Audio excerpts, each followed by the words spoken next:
መጽደቅና መኮነናችሁን የምታውቁት በወንጌል ነው። በወንጌል ሰው ይለካል። ስለዚህ የወርቅ ዘንግ ውሰድና መቅደሱን ለካው አለኝ ይላል እዚያ ራዕየ ዮሐንስ ምዕራፍ 11 ላይ። የወርቅ ዘንግ ውሰድና መቅደሱን ለካው። መቅደስ የተባልን እኛ ነን። መቅደስ ማደሪያ እንደሆነ የእግዚአብሔር ማደሪያ ስለሆነ ለካው የተባልን ፍትሐ እግዚአብሔር ነው። እግዚአብሔር ሰውነታችንን የሚለካው በወንጌል መጠን ነው።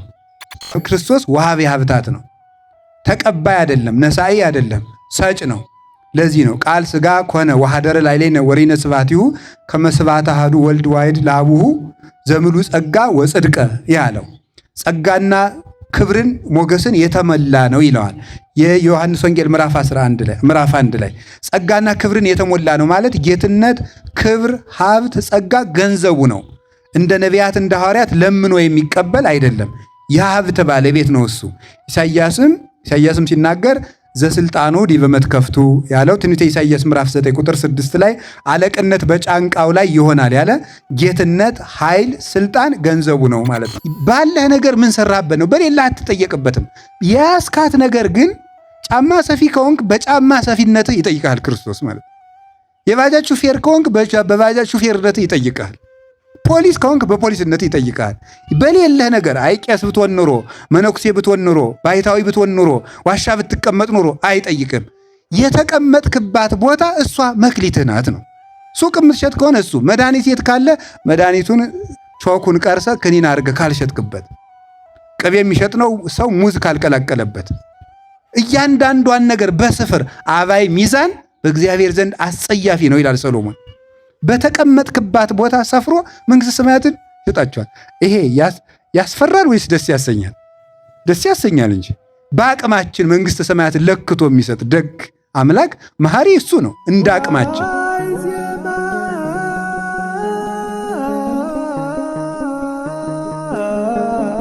በስመ አብ ወወልድ ወመንፈስ ቅዱስ አሐዱ አምላክ። በስመ አብ ወወልድ ወመንፈስ ቅዱስ አሐዱ አምላክ። በስመ አብ ወወልድ ወመንፈስ ቅዱስ አሐዱ አምላክ። ቡሩክ እግዚአብሔር በኩሉ ግብሩ ወስቡህ ጥቀ በኩሉ ንባበ ባሕውርት ወልሳን ዘፈጠረ ኪያነ እማበ ኢሃለዎ ሀበሃለዎ። እኛን ወዶ ካለመኖር ወደ መኖር አምጥቶ የፈጠረን ክቡር ምስጉን የሚሆን ቅዱስ እግዚአብሔር ስለ ይቅርታውና ስለ ቸርነቱ ብዛት ሁሉ በፈጠረው ፍጥረት አንደበት ሁሉ ክብር ምስጋና ይግባው። የእናታችን የቅድስት ድንግል ማርያም፣ የቅዱሳን መላእክት፣ የቅዱስ መስቀሉ፣ የቅዱሳን ነቢያትና የቅዱሳን ሐዋርያት፣ የቅዱሳን ጻድቃን ሰማዕታት፣ ደናግል፣ መነኮሳት ረድኤታቸው ይደርብን። እግዚአብሔር ያከበራችሁ የተወደዳችሁ አባቶቻችን ሊቃውንት፣ ካህናት፣ ዲያቆናት፣ የጌታችን የመድኃኒታችን ኢየሱስ ክርስቶስ ክቡራን ቤተሰቦቹ የምትሆኑ ምዕመናን አንድ አምላክ በሚሆን በአብ በወልድ በመንፈስ ቅዱስ ስም እንደምን ሰነበታችሁ? እንደምን አደራችሁ? እንደምን አረፈዳችሁ? ቸሮ አምላክ ኢየሱስ ክርስቶስ በይቅርታውና በቸርነቱ ብዛት ለዚህ ሰዓት ስላደረሰን ስሙ የተመሰገነ ይሁን። በመካከላችን ተገኝቶ እንዲያስተምረን ቅዱስ ፈቃዱ ይሁንልን። በጥቂቱ መታመን በሚል ርዕስ ነው የምንማማረው። እስኪ በሉ ሁላችሁም ሶስተኛ በሉ። በጥቂቱ መታመን። የማቴዎስ ወንጌል ምዕራፍ 25 ቁጥር 23 ላይ የምናገኘው ኃይለ ቃል ነው። ጌታችን መድኃኒታችን ኢየሱስ ክርስቶስ በመካከላችን ተገኝቶ እንዲያስተምረን በድጋሚ ቅዱስ ፈቃዱ ይሆንልን። ጌታችን መድኃኒታችን ኢየሱስ ክርስቶስ ያስተማረው ክፍል ነው። ሙሉ ወንጌሉን ጌታ ያስተማረው የወጣበት የወረደበት ሰውን ለማዳን ያደረገው የእጁ ሥራ፣ የቃሉ ትምህርት፣ ታምራቱ የተመዘገበበት የሕይወታችን መዝገብ ነው። በራዕየ ዮሐንስ መጽሐፍ እንደሰማችሁት ጌታ በመጣ ጊዜ የሕይወት መጽሐፍ ተገልጦ ይነበባል ይላል። ራዕየ ዮሐንስ ምዕራፍ 22 ላይ ስትመለከቱ የሕይወት መጽሐፍ ይገለጣል። ያን ጊዜ የሰዎች ሁሉ ስራቸው ተገልጦ ይነበባል። ጌታም ለሁሉ እንደ ሥራው ይከፍለዋል ይላል። ስለዚህ ዛሬ የምንሰራው ስራ ሁሉ በኋላ ክርስቶስ ለፍርድ ሲመጣ የሕይወት መጽሐፍ ወጥቶ ተነቦ ዋጋችን ይከፈለናል። ያ የሕይወት መጽሐፍ የሚባለው በቤተ ክርስቲያን አተረጓጎም ሁለት ትርጉም ነው ያለው። የመጀመሪያ የሕይወት መጽሐፍ የሚባለው የሥላሴ ልብ ነው። ስለዚህ የሕይወት መጽሐፍ ተገልጦ ይነበባል ማለት ሥላሴ ችለውት ታግሰውት የኖሩትን ነገር ሁሉ በፍርድ ጊዜ አውጥተው ለፍርድ ያቀርቡታል ማለት ነው።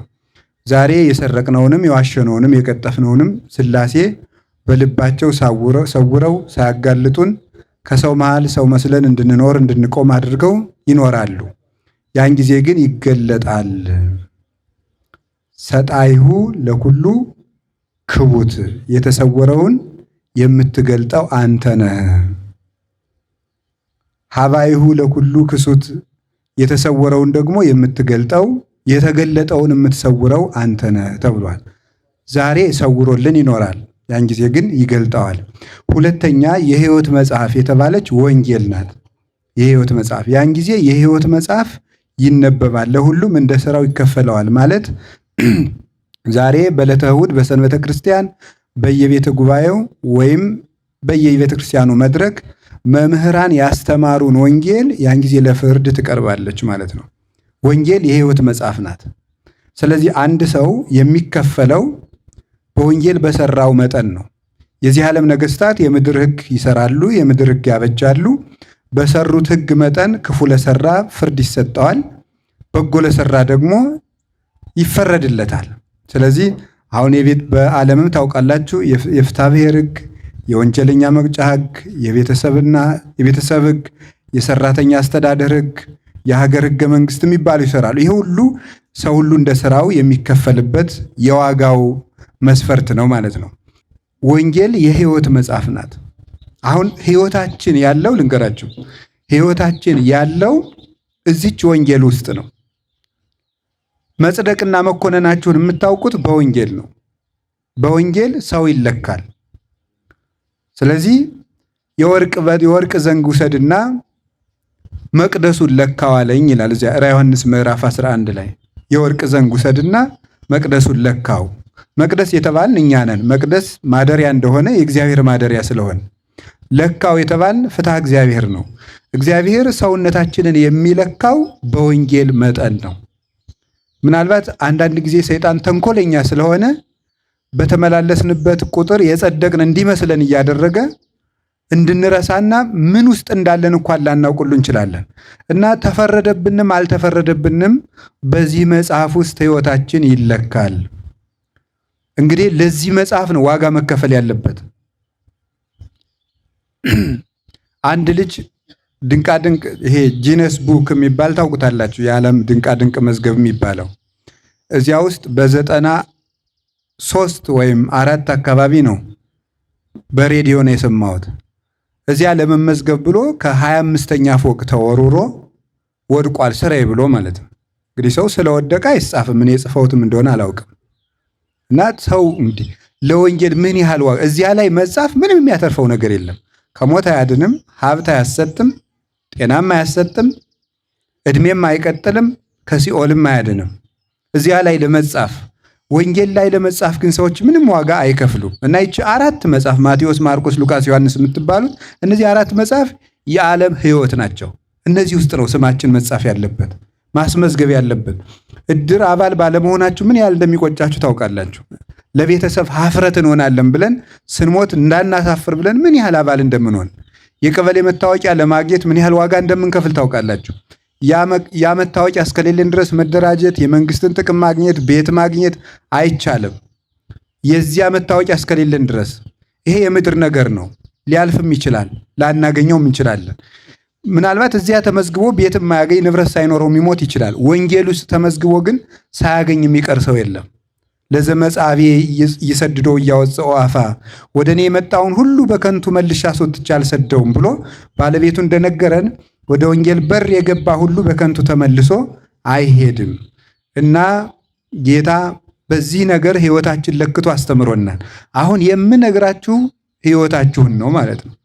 እኔም የማነበው እናንተም የምትሰሙት ሕይወታችን፣ የሕይወት መዝገባችን፣ የሕይወት መጽሐፋችን ነው። የሚያኖረን፣ የሚያድነን፣ የሚፈውሰን፣ የሚታደገን፣ ያጋንንትን ዓይን እንደ ጦር ወግቶ የሚያሳውርልን እግዚአብሔርን እናየው ዘንድ ለዓይኖቻችን ለልቡናችን ዓይኖች ኩል ሆኖ የሚያጠራልን ወንጌል ነው። ስለዚህ ደስ ብሏችሁ ልቡናችሁን አንቅታችሁ እግረ ልቡናችሁን አንቅታችሁ እንድትማሩ በእግዚአብሔር ስም ጠይቃችኋለሁ። ጌታ ስለዚህ መስሎ አስተምሯል። መስሎ ያስተማረበት ምክንያት ልበ ቀሊላንን ለማስተማር ነው። ጠማሞች ደግሞ የሆኑትን እንዳይገባቸው ትምህርቱን ለመሰወር ነው። አጋንንት እንዲሰናከልበት ተብሎ በአግባቡ እንዳይገባው ተደርጎ ይሰወራል ማለት ነው። ሶስተኛ ደግሞ ሰው ወንጌልን ጥሮ ግሮ እንዲማራት በቅጥነተ ሕሊና እንዲያስተውላት በረቀቀ ሕሊና በሰላ አእምሮ በተከተተ ልቡና ሆኖ ሰውነቱን ትሑት አድርጎ አንጽቶ ተግቶ እንዲማራት ብሎ ነው። እንዲሁ በቀላሉ እንደ ወግ እንዲገባን አላደረገውም። ወንጌል ወሬ አይደለምና የአምላክ ቃል ስለሆነ የአምላክን ቃል በወሬ አንቦ ሰው ጓደኛው እንደሚጽፍለት ቴክስት ሊረዳው አይችልም። የአምላክ ንባብ ነው፣ የአምላክ ንግግር ነው። ስለዚህ ጥረን ግረን እንድንማረው ስለፈለገ ትጋት ስለሚፈልግ መንግሥተ ሰማያትን ያህል ሀገር የምንዋጅበት ሕግ ስለሆነ ተግተን እንድንማረው በምሳሌ ያስተምር ነበር። በዚያውም ላይ ትንቢት ተነግሮለት ስለነበረ እከስት በምሳሌ አፎዬ አንደበቴን በምሳሌ እገልጣለሁ ብሎ በኦሪት በሙሴ በዳዊት አናግሮ ስለነበረ ትንቢት ለመፈጸም እግዚአ ነቢያት ክርስቶስ በምሳሌ ያስተምር ነበር። ከምሳሌዎቹም አንዱ በነገራችሁ ላይ ይህ የመጨረሻው የምሳሌ ትምህርት ይባላል። ይሄ ዛሬ የምንማማርበት የመክሊቶቹ ምሳሌ ክርስቶስ ባለ በዘመኑ ካስተማራቸው የምሳሌ ትምህርቶች የመጨረሻው ትምህርት ነው። ሁለት ጊዜ ነው ያስተማረው። አንዱን በኢያሪኮ አስተምሮታል፣ አንዱን በኢየሩሳሌም በራሱ አስተምሮታል። ኢያሪኮና ኢየሩሳሌም ቅርብ ቦታዎች ናቸው። የማቴዎስ ወንጌል ምዕራፍ 25 ያለውን በኢየሩሳሌም በራሱ አቁሞ ሲያስተምረው፣ የሉቃስ ወንጌል ምዕራፍ 19 ያለውን ደግሞ ኢያሪኮ ውስጥ አስተምሮታል። ሁለቱም መክሊት የሚሉ ናቸው። ግን ለምሳሌ የሉቃስ ወንጌል 10 መክሊት ለአንዱ ተሰጠው ይላል፣ ወይም አንድ ተሰጠው 10 አተረፈ፣ አንዱ ብቻ 10 አተረፈ ይላል። በ10 ከተማ ተሾመ ይላል። የማቴዎስ ወንጌል ደግሞ 5 ተሰጣቸው ይላል። ክርስቶስ ቃሉ እርስ በርሱ የሚቃረንና የሚፈርስ ሆኖ ሳይሆን በተለያዩ ሁለት ቦታዎች በተለያየ ሰዓት ያስተማረው ስለነበረ ነው። ከአሮጌው ኢያሪኮ ወጥቶ ወደ አዲሱ ኢያሪኮ ሲገባ ያስተማራቸው ትምህርቶች ይለያያሉ። ልክ እንደዚህ እዚያው የሉቃስ ወንጌል ምዕራፍ 19 ላይ ለምሳሌ 2 ዕውራንን ፈወሰ ሲል ማቴዎስ ደግሞ 1 ዕውር ፈወሰ ይላል። ተመሳሳይ ቦታ ነው ከአንድ ቦታ ላይ። ስለዚህ አንድ ኢያሪኮ ላይ 1 ዕውር ፈወሰ፣ 2 ዕውር ፈወሰ። መጻሕፍቱ አይጣሉም። 1 ዕውር ፈወሰ የሚለው አሮጌው ኢያሪኮ ላይ ነው። 2 ዕውር ፈወሰ የሚለው ደግሞ አዲሱ ኢያሪኮ ላይ ነው። የተለያዩ ቦታዎችና ትምህርቶቹም የተለያዩ ቦታዎች ናቸው። ምናልባት ይህንን በደንብ አድርጎ ማስተዋልና መረዳት ይገባል። አሁን በፊት ብዙ የማያምኑ ሰዎች እንደዚህ በሳይንስ የሚመኩ ሰዎች መጽሐፍ ቅዱስንም የሚያቃልሉ ሰዎች መጽሐፍ ቅዱስም ብሎ ጌታችን ኢየሱስ ክርስቶስን እንደ አንድ ጥሩ ደራሲ የሚቆጥሩት ነበሩ። እውነት ለመናገር ምስጋና ይግባውና አሁን ድረስ አሉ እንደዚህ የሚቆጥሩ ስለ ክርስቶስ። በዓለም ላይ በነገራችሁ ላይ የመጀመሪያው የሚወደድ ሰው ክርስቶስ ነው። በዓለም ላይ በጣም ብዙ ጠላት ያለው ሰውም እሱ ነው። የሚያስደንቀው እሱ ነው። አምላክ ነውና አጋንንት በጣም ብዙ ሰው ያስነሱበታል፣ ይጠሉታል። አምላክ ነውና ፍጥረታትና የሚያምኑ ሰዎች ሁሉ ደግሞ ይወዱታል እና ለሱ ብዙ ስም ወጥቶለታል። ብዙ ድንቅ ስራዎቹን ደግሞ አምነው የሚከተሉት በጌትነቱ የተጠቀሙም አሉ።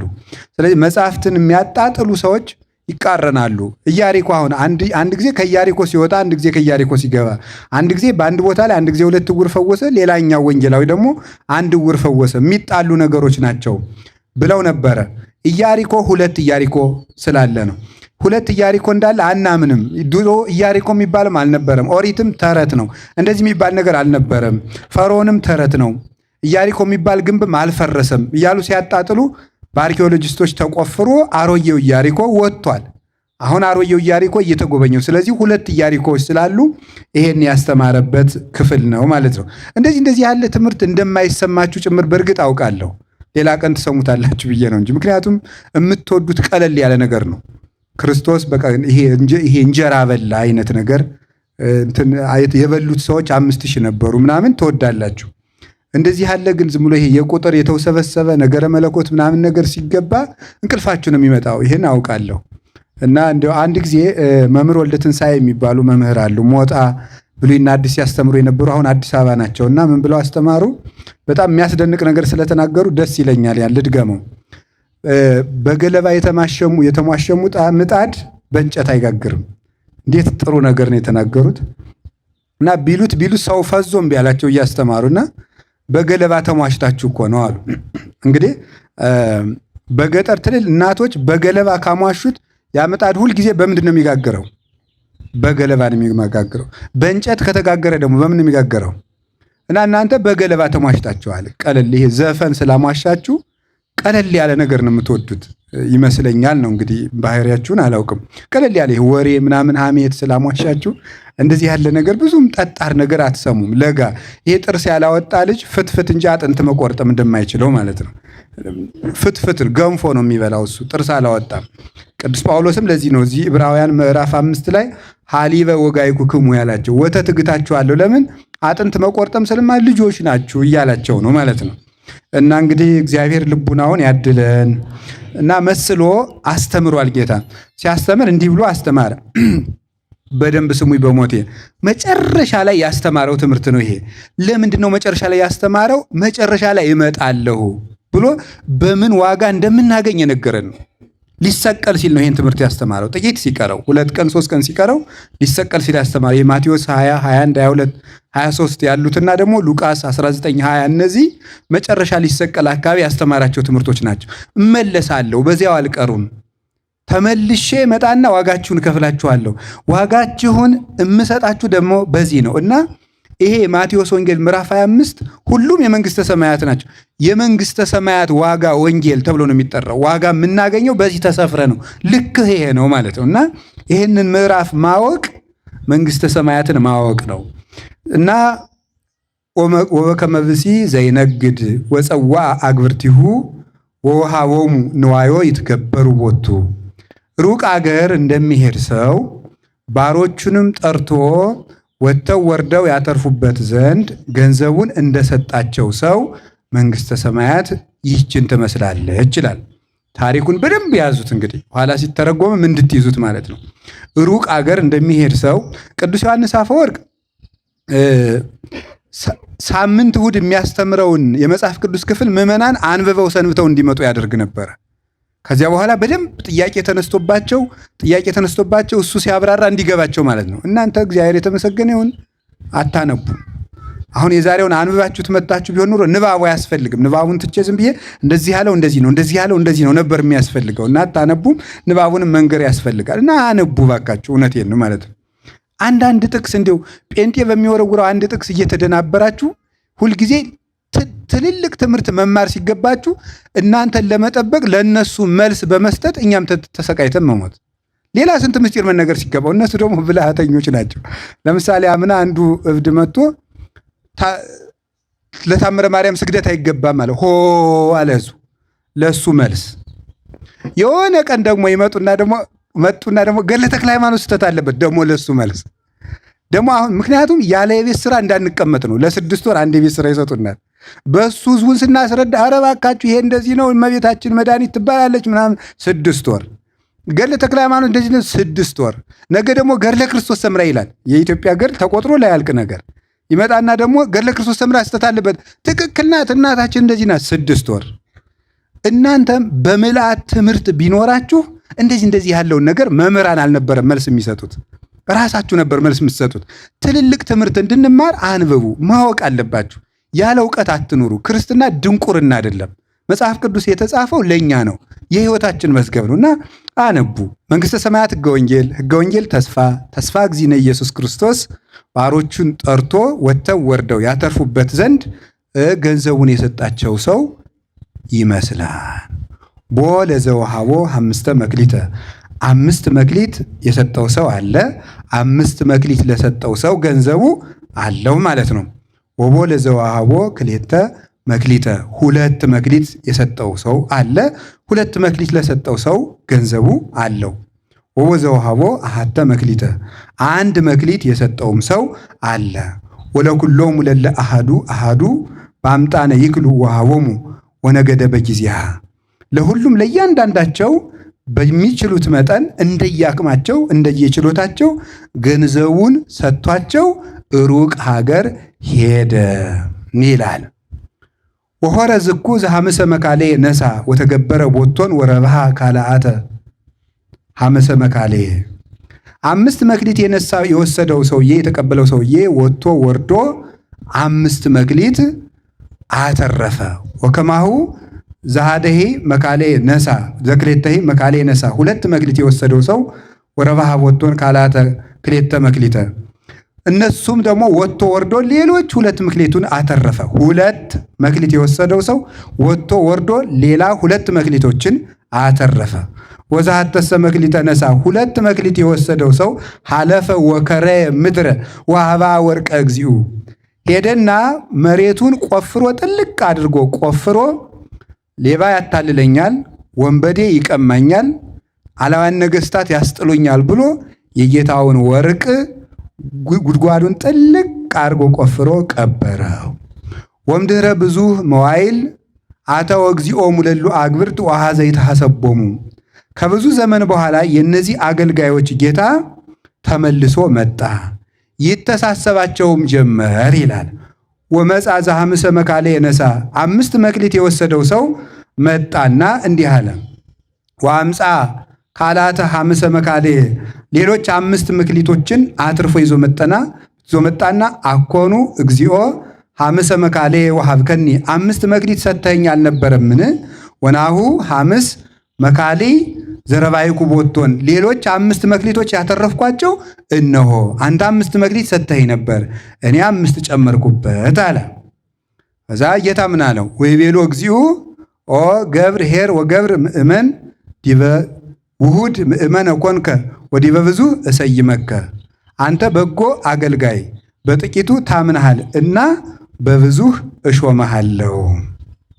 በውስተ ፍስሐሁ ለእግዚእከ ወደ ጌታህ ደስታ ግባ አለው ይላል። ወመጻ ዝኩ ዘክሌተ መካሌ ነሳ 2 መክሊት የወሰደው ሰው መጣ። አኮኑ እግዚኦ ክሌተ መካሌ ወሀብከኒ 2 መክሊት ሰጥተኸኝ አልነበርክምን? ወናሁ ካልአት ሐምስ መካሊ ዘረባይኩ ቦቶን እነሆ ያተረፍኩባቸው ሌሎች 2 መክሊቶች አሉ ብሎ 4 አስረከበ። ኦ ገብር ኄር ወገብር ምእመን ዲበ ውሁድ ምእመነ ኮድከ ወዲበ ብዙ እሰይመከ አንተ በጎ ባሪያ በጥቂቱ ታምናሃልና በብዙ እሾመሃለሁ። በውስተ ፍስሐሁ ለእግዚእከ ወደ ጌታ ደስታ ግባ ይላል። ወመጻ ዝኩ ዘሃደ መክሊተ ነሳ አንዲት መክሊት የወሰደው ሰውም መጣ ይላል። አምር ከመድሩክ ብእሲ አንተ ተአርር እማበኢ ዘራይከ ታስተጋብ እማበኢ ዘረውከ እኔ አንተ ያልዘራኸውን የምታጭድ ያልበተንከውን የምትሰበስብ ጨካኝ ንጉሥ እንደሆንክ አውቄአለሁ። ፈሪሄ ሆርኩ ወከረይኩ ምድረ ወሃባይኩ መክሊተከ ፈርቼ ነገሥታት አላዋን ነገሥታት ቢነሱብኝ፣ ሌባ ቀጣፊ ቢያታልለኝ፣ ወንበዴ ቢቀማይ ብዬ ፈርቼ ገንዘብህን መሬቱን ጥልቅ አድርጌ ቆፍሬ ቀብሬዋለሁ። ናሁ መክሊትከ አንድ መክሊት እችትልህ አለው። ኦ ገብር ሐካይ ወገብር እኩይ አንተ ሰነፍ ክፉ ባሪያ ተአምረኒኖ ከመአነ ድሩክ ብእሲ እኔ ክፉ ሰው እንደሆንኩ ታውቀኛለህን? ዘአአርር ማበኢ ዘራይኩ ያልዘራሁትን የማጭድ ዘአስተጋብ ማበኢ ዘረውኩ ያልበተንኩትን የምሰበስብ እንደሆንክ ታውቀኛለህን? እምያግባይከ ወርቄ ውስተ ማዕድየ እንደዚያ ከሆነ ገንዘቤን አትመልስም ነበርን? ማስተገበርክዎ እኔ ወጥተው ወርደው ለሚሰሩ ሰዎች ሰጥቼ ለምን አላስተርፍበትም ነበረ አለ። ንሱ ዘንተ መክሊተ ወሃብዎ ለዘቦቱ 10 መክሊተ ይሄንን የዚህን ክፉ ባሪያ 1 መክሊት ወስዳችሁ 10 መክሊት ላለው ጨምሩለት።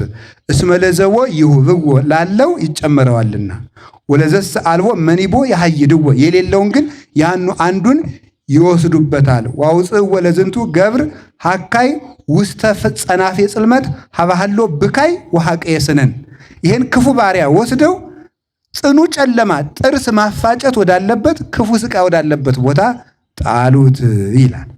ስለ ቃሉ የእግዚአብሔር ስሙ የተመሰገነ ይሁን። ይሄ ንባቡ ነው። እንግዲህ አሁን አንዴ እናንተ ትነግሩኛላችሁ እየጠየቅኳችሁ መንግስተ ሰማያት ምን ትመስላለች?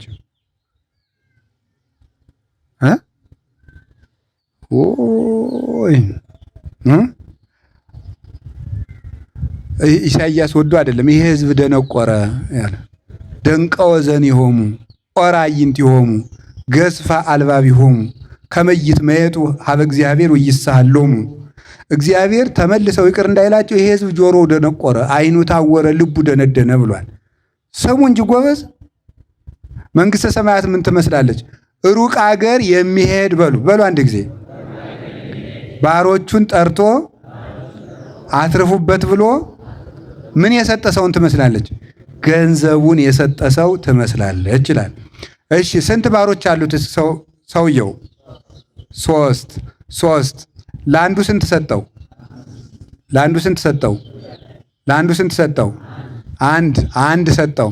ለሁሉም እንደምላቸው ሰጣቸው፣ እንደየአቅማቸው ሰጣቸው። እሺ ሰውየው ተመልሶ መጣ። መቼ ነው የመጣው? ከብዙ ዘመን በኋላ። ምን አረጋቸው? መጥቶ ተሳሰባቸው። እሺ 5 የተቀበለው ስንት አተረፈ? 2 ያተረፈው 1 ያተረፈው 1 5 የተሰጠው ሰውዬ 5 ሲያተርፍ ስንት ይኖረዋል?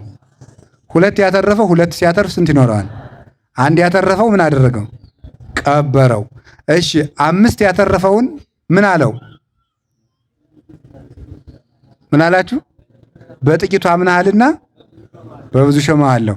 2 ያተረፈውንስ በጥቂቱ አምነሃልና ከዛ መጨረሻ ላይ ምን አለው? ወደ ጌታ ደስታ ግባ። ያኛው ምን አለው? የዚያኛው ደግሞ ምንድን የተባለው? አንድ አትርፍ ያለው ምክንያቱም ቢጠፋብህ ብዬ እችኑ ጠብቄ አምጥቼልሃለሁ ሲል ምንድን ነው ያለው? ገብረ ሀካይ ብሎ ምንድን ነው ያለው? ለምን ምን ባረክ ነበር ያለው? ገንዘቤን ወደ ሳጥኑ በመለስከው፣ ለሌላ ሰጥቼ ስራ አሰራበት ነበር ይላል። ስለ ቃሉ በድጋሚ እግዚአብሔር ስሙ የተመሰገነ ይሁን። እሺ ትርጉሙን ነግሬያችሁ ትምህርቱ ባጭሩ ያልቃል። ረጅም ሰዓትም አንወስድም። በእውነት እግዚአብሔር ባወቀ። ሩቅ አገር የሚሄደው ሰው ማን ነው? ክርስቶስ ነው። ሩቅ አገር የሚሄደው ሰው ክርስቶስ ነው። ሩቅ አገር የተባለ ሰማይ ነው። ወደ ሰማይ ያረገው እርገቱ ነው። ሩቅ አገር የሚሄድ ሰው ያለ ገንዘብ መስጠቱ የሀብትና የጸጋ ባለቤት መሆኑን ያጠይቅለታል። ጠርቶ ሰጣ። እሱ ጠርቶ የሰጠው ገንዘብ መስጠቱ እሱ አሳየ ሕይወት መዝገበ ረድኤት መጻላ ድህኖ ይላል ቅዱስ ያሬድ። አሳየ ሕይወትን ዋጋ አድርጎ የሚሰጥ መዝገበ ረድኤት ሁሉ ከሱ የሚገኝ እሱ ሰውን ለማዳን መጣ። ነብይ ክርስቶስ ወሃቤ ሀብታት ነው። ተቀባይ አይደለም፣ ነሳኢ አይደለም፣ ሰጭ ነው። ለዚህ ነው ቃል ሥጋ ኮነ ወሐደረ ላዕሌነ ወሪነ ስብሐቲሁ ከመ ስብሐተ አሐዱ ወልድ ዋሕድ ለአቡሁ ዘምሉ ጸጋ ወጽድቀ ያለው። ጸጋና ክብርን ሞገስን የተመላ ነው ይለዋል የዮሐንስ ወንጌል ምዕራፍ 1 ላይ ጸጋና ክብርን የተሞላ ነው ማለት ጌትነት፣ ክብር፣ ሀብት፣ ጸጋ ገንዘቡ ነው። እንደ ነቢያት እንደ ሐዋርያት ለምኖ የሚቀበል አይደለም። የሀብት ባለቤት ነው እሱ። ኢሳይያስም ሲናገር ዘስልጣኑ ዲበ መትከፍቱ ያለው ትንቢተ ኢሳይያስ ምዕራፍ 9 ቁጥር 6 ላይ አለቅነት በጫንቃው ላይ ይሆናል ያለ ጌትነት፣ ኃይል፣ ስልጣን ገንዘቡ ነው ማለት ነው። አንድ ሰው ከሌላ ጫንቃ ማለት የራስ ነው። ትከሻ የራስ ኃይል ነው። ኃይል ገንዘቡ ነው። ኃይል በትከሻው ነው ማለት የራሱ ነው። አይለምንም፣ ከአብ አይለምንም፣ ከመንፈስ ቅዱስ አይለምንም። ራሱ የባህሪ አምላክ ነው ማለት ነው። እንግዲህ ጌታችን መድኃኒታችን ኢየሱስ ክርስቶስ ሀብት በመስጠቱ አምላክ መሆኑን ከምናስረዳበት መካከል አንዱ ነው። ቅዱስ ቄርሎስ ደጋግሞ ክርስቶስ አምላክ አይደለም አምላክ ነኝ ብሎ መቼ አስተማረ የሚሉ መናፍቃንን መልስ ሲሰጣቸው ደጋግሞ የሚነግራቸው ክርስቶስ ሀብት እንዴት ሊሰጥ ቻለ? ቤተ ክርስቲያንንስ እንዴት ሊመሰርታት ቻለ? ቤተ ክርስቲያንስ የእግዚአብሔር ናት ወይስ የፍጡር ናት? የእግዚአብሔር ናት። ክርስቶስ የቤተ ክርስቲያን አምላክ ከሆነ እንግዲያው ቤተ ክርስቲያን የእግዚአብሔር ስለሆነች ምን አለ? ክርስቶስ እግዚአብሔር ነው። ክርስቶስ እንዴት ክህነት ሊሰጥ ቻለ? እንዴት ስልጣን ሊሰጥ ቻለ? እንዴት በአጋንንት ላይ ስልጣን ሊሰጥ ቻለ? እንዴት ሙት አንሱ ብሎ ስልጣን ሊሰጥ ቻለ? እንዴት ድውይ ፈውሱ ብሎ ስልጣን ሊሰጥ ቻለ? እንዴት ኃጢአትን የመስራትና የማሰርና የመፍታትን ስልጣን ሊሰጥ ቻለ? ይሄንን ነቢያት አላደረጉትም፣ ሐዋርያት። ማንም ሰው ኃጢአትን የመስራትና የማሰርና የመፍታት ስልጣን ሊሰጥ አይችልም። እንግዲያው ክርስቶስ ሀብት ነው። ይኸውላችሁ በእኔ የሚያምኑትን ዛቲ ተአምር ትተልዎሙ ለእለ ያምኑ በስሜ ማርቆስ 16 ላይ በስሜ የሚያምኑትን ይቺ ምልክት ትከተላቸዋለች አለ። ምን ይላሉ አለ? ድውይ ይፈውሳሉ፣ እሺ፣ ሙት ያነሳሉ፣ አጋንንትን ያወጣሉ፣ ለምጻሙን ያነጻሉ። በማን ስም? በሱ ስም ማለት ነው። በሱ ስም።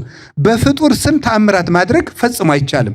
ፍጡርም ተአምር የማድረግ ሙት የማንሳት ኃጢአት የማስተስረይን ስልጣን ሊሰጥ አይችልም እና ክርስቶስ ሀብት እንዴት ሊሰጥ ቻለ? እንግዲያውማ ተመልከቱ፣ ሀብት ከእግዚአብሔር የሚገኝ ከሆነ ክርስቶስም ሀብት ሲሰጥ ከተገኘ እንግዲያው ክርስቶስ የሀብት ባለቤት እግዚአብሔር ነው ይላል።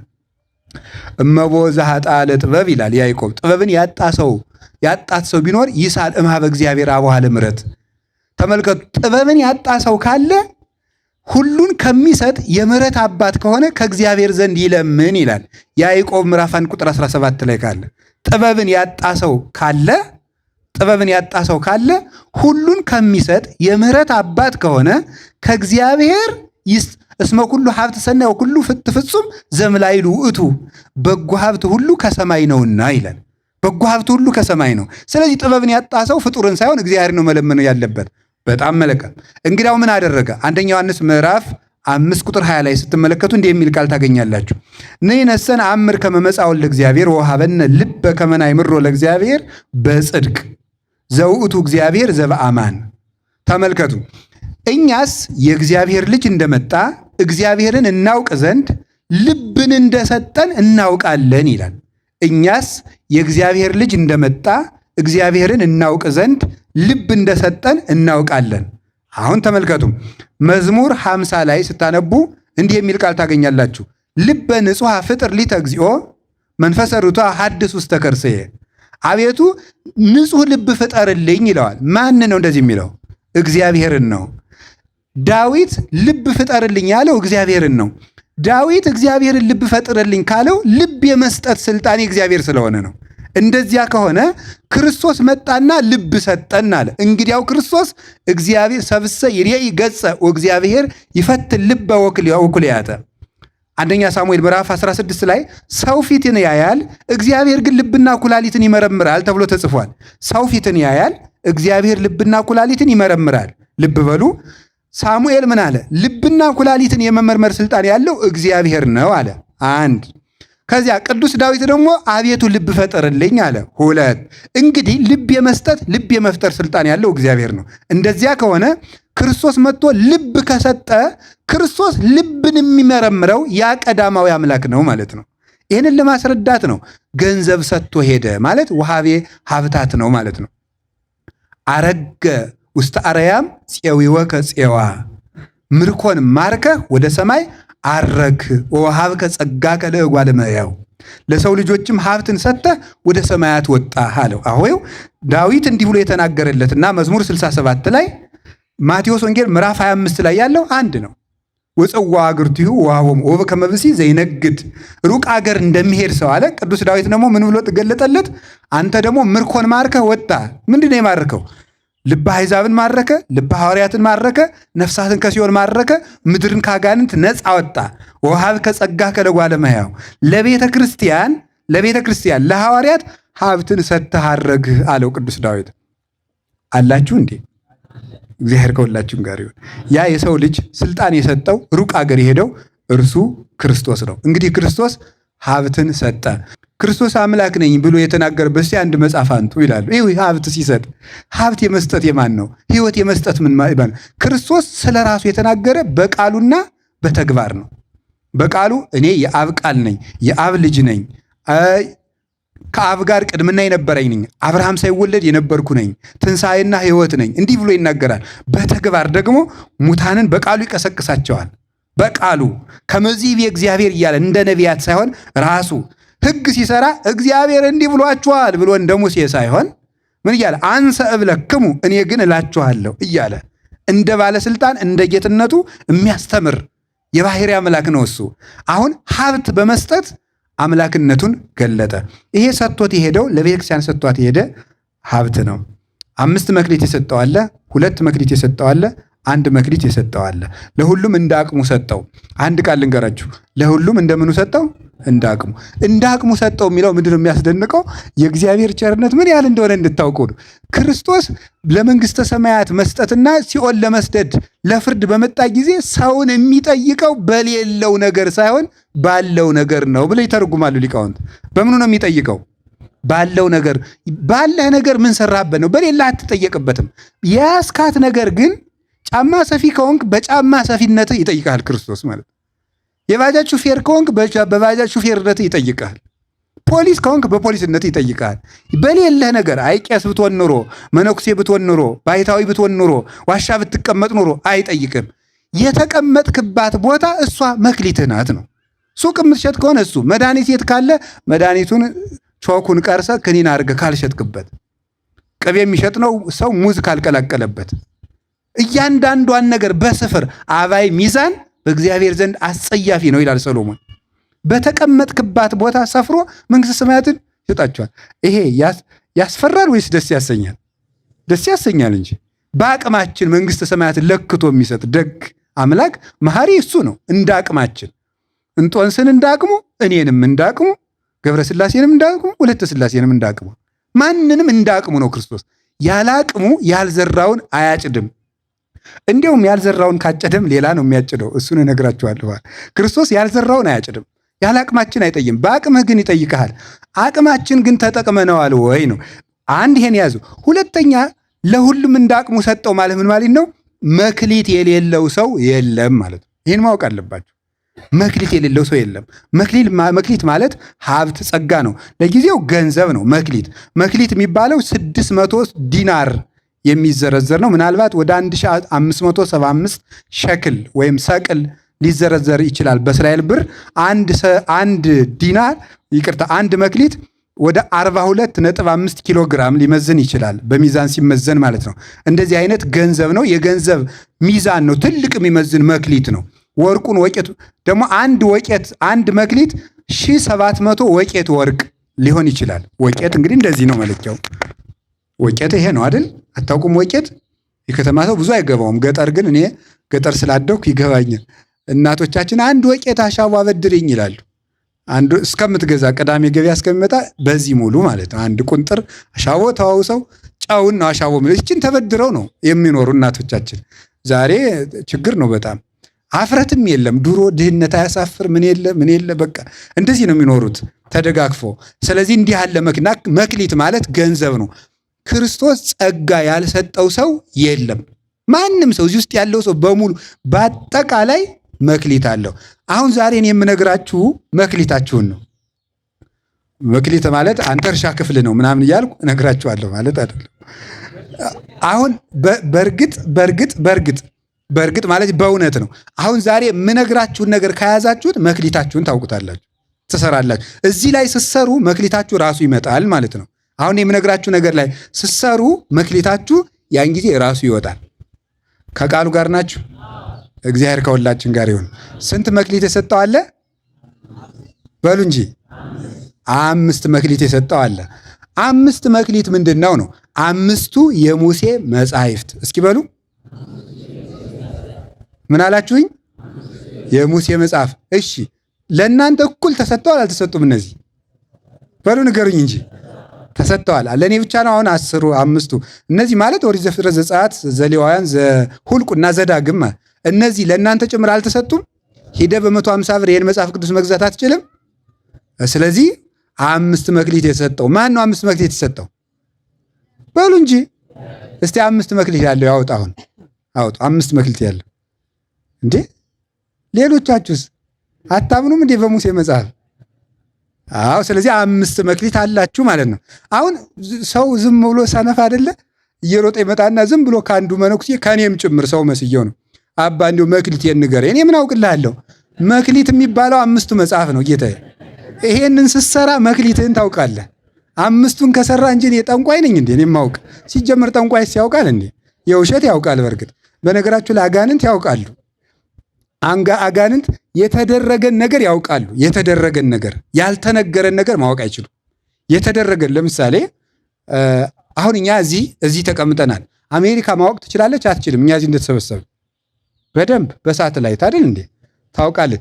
እንግዲህ ሰዎች በሳተላይት ማወቅ ከቻሉ የአጋንንትን ፍጥነት እንግራችሁ። ሳተላይት በጣም ፈጣን ነው እንግዲህ አይደለም? ፈጣን አይደለም? ፈጣን አይደለም ወይ? በጣም ግሩም። ሳተላይት በጣም ፈጣን ከሆነ አሁን እዚህ ተቀምጦ እኔ አሁን እዚህ ቁጭ ብዬ ኢንተርኔት ቢኖር ኑሮ አሜሪካ መሰማት እችላለሁ? አልችልም? አሁን በኢንተርኔት እንደዚህ ተደርጓል ማለት ነው። ጥሩ። ሰይጣን ደግሞ ከኢንተርኔት በጣም ብዙ ጊዜ እንደሚፈጥን ላንገራችሁ። ሰይጣን አንዱ ጋኔን እኮ ነው። አንዱ ጋኔን እኔ አይኔን ጭፍን አንድ ቶሎ አይናችሁን ጭፍን ግልጥ አድርጉት በቅጽበት ቶሎ በሉ። በቃ ቶሎ ማለት አሁን እንደሱ እስከምታደርጉ ድረስ ከሰባቱ ሰማያት ተነስቶ ከዚህ ምድር በታች ውሃ አለ፣ ከውሃው ቀጥሎ እሳት አለ፣ ከእሳቱ ቀጥሎ ነፋስ አለ፣ ከነፋስ ቀጥሎ በረባሮስ የሚባል ጨለማል። ከዚያ ደርሶ መልሶ ሰባቱ ሰማያት የሚደርስበት ፍጥነት አለው። ገባችሁ? በጣም ከብርሃን ፍጥነት እንግዲህ የእናንተ ሰዎች እና አልበርት አንስታይን እንደተናገሩት በጣም ፈጣኑ አንዱ ብርሃን ነው። ከብርሃን ፍጥነት በጣም ብዙ ጊዜ የሚፈጥነው ማን ነው? ጋኔን ነው። ስለዚህ ምን ያደርጋል? በዓለም ላይ የተደረጉ ነገሮችን ተዘዋውሮ አሁን እኔ እዚህ ቁጭ እንዳልኩ እስከምል ድረስ አሜሪካ ደርሶ ይመጣል ማለት ነው። ማን? ሰይጣን። ስለዚህ አሜሪካ የተደረጉ ነገሮችን ሁሉ ሊነግረኝ ይችላል ማለት ነው።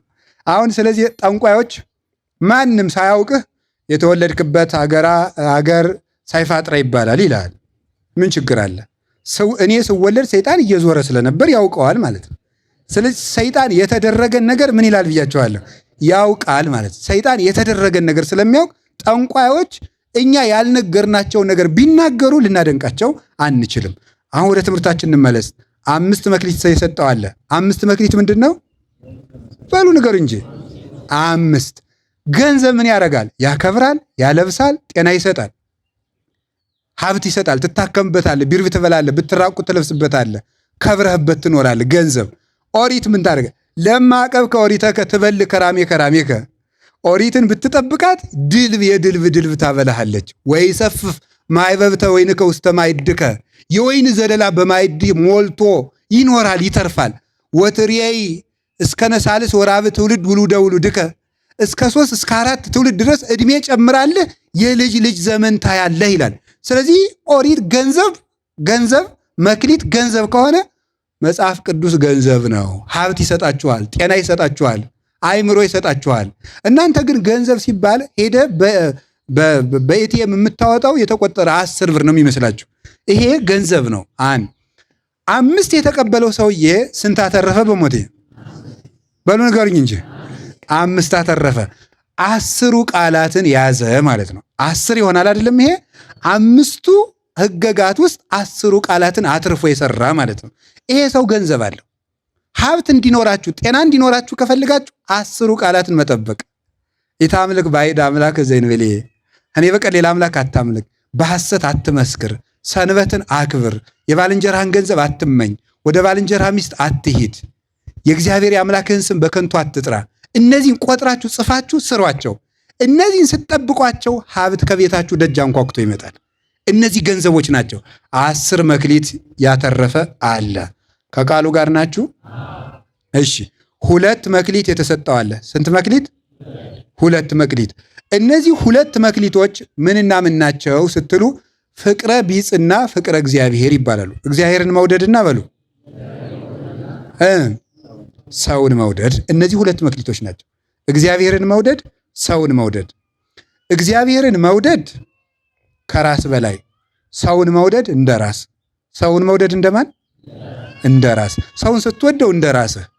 አጭር ነገር ነው። በቃ ሰውን መውደድ ቀመሩ ከጠፋችሁ አጭር ነው።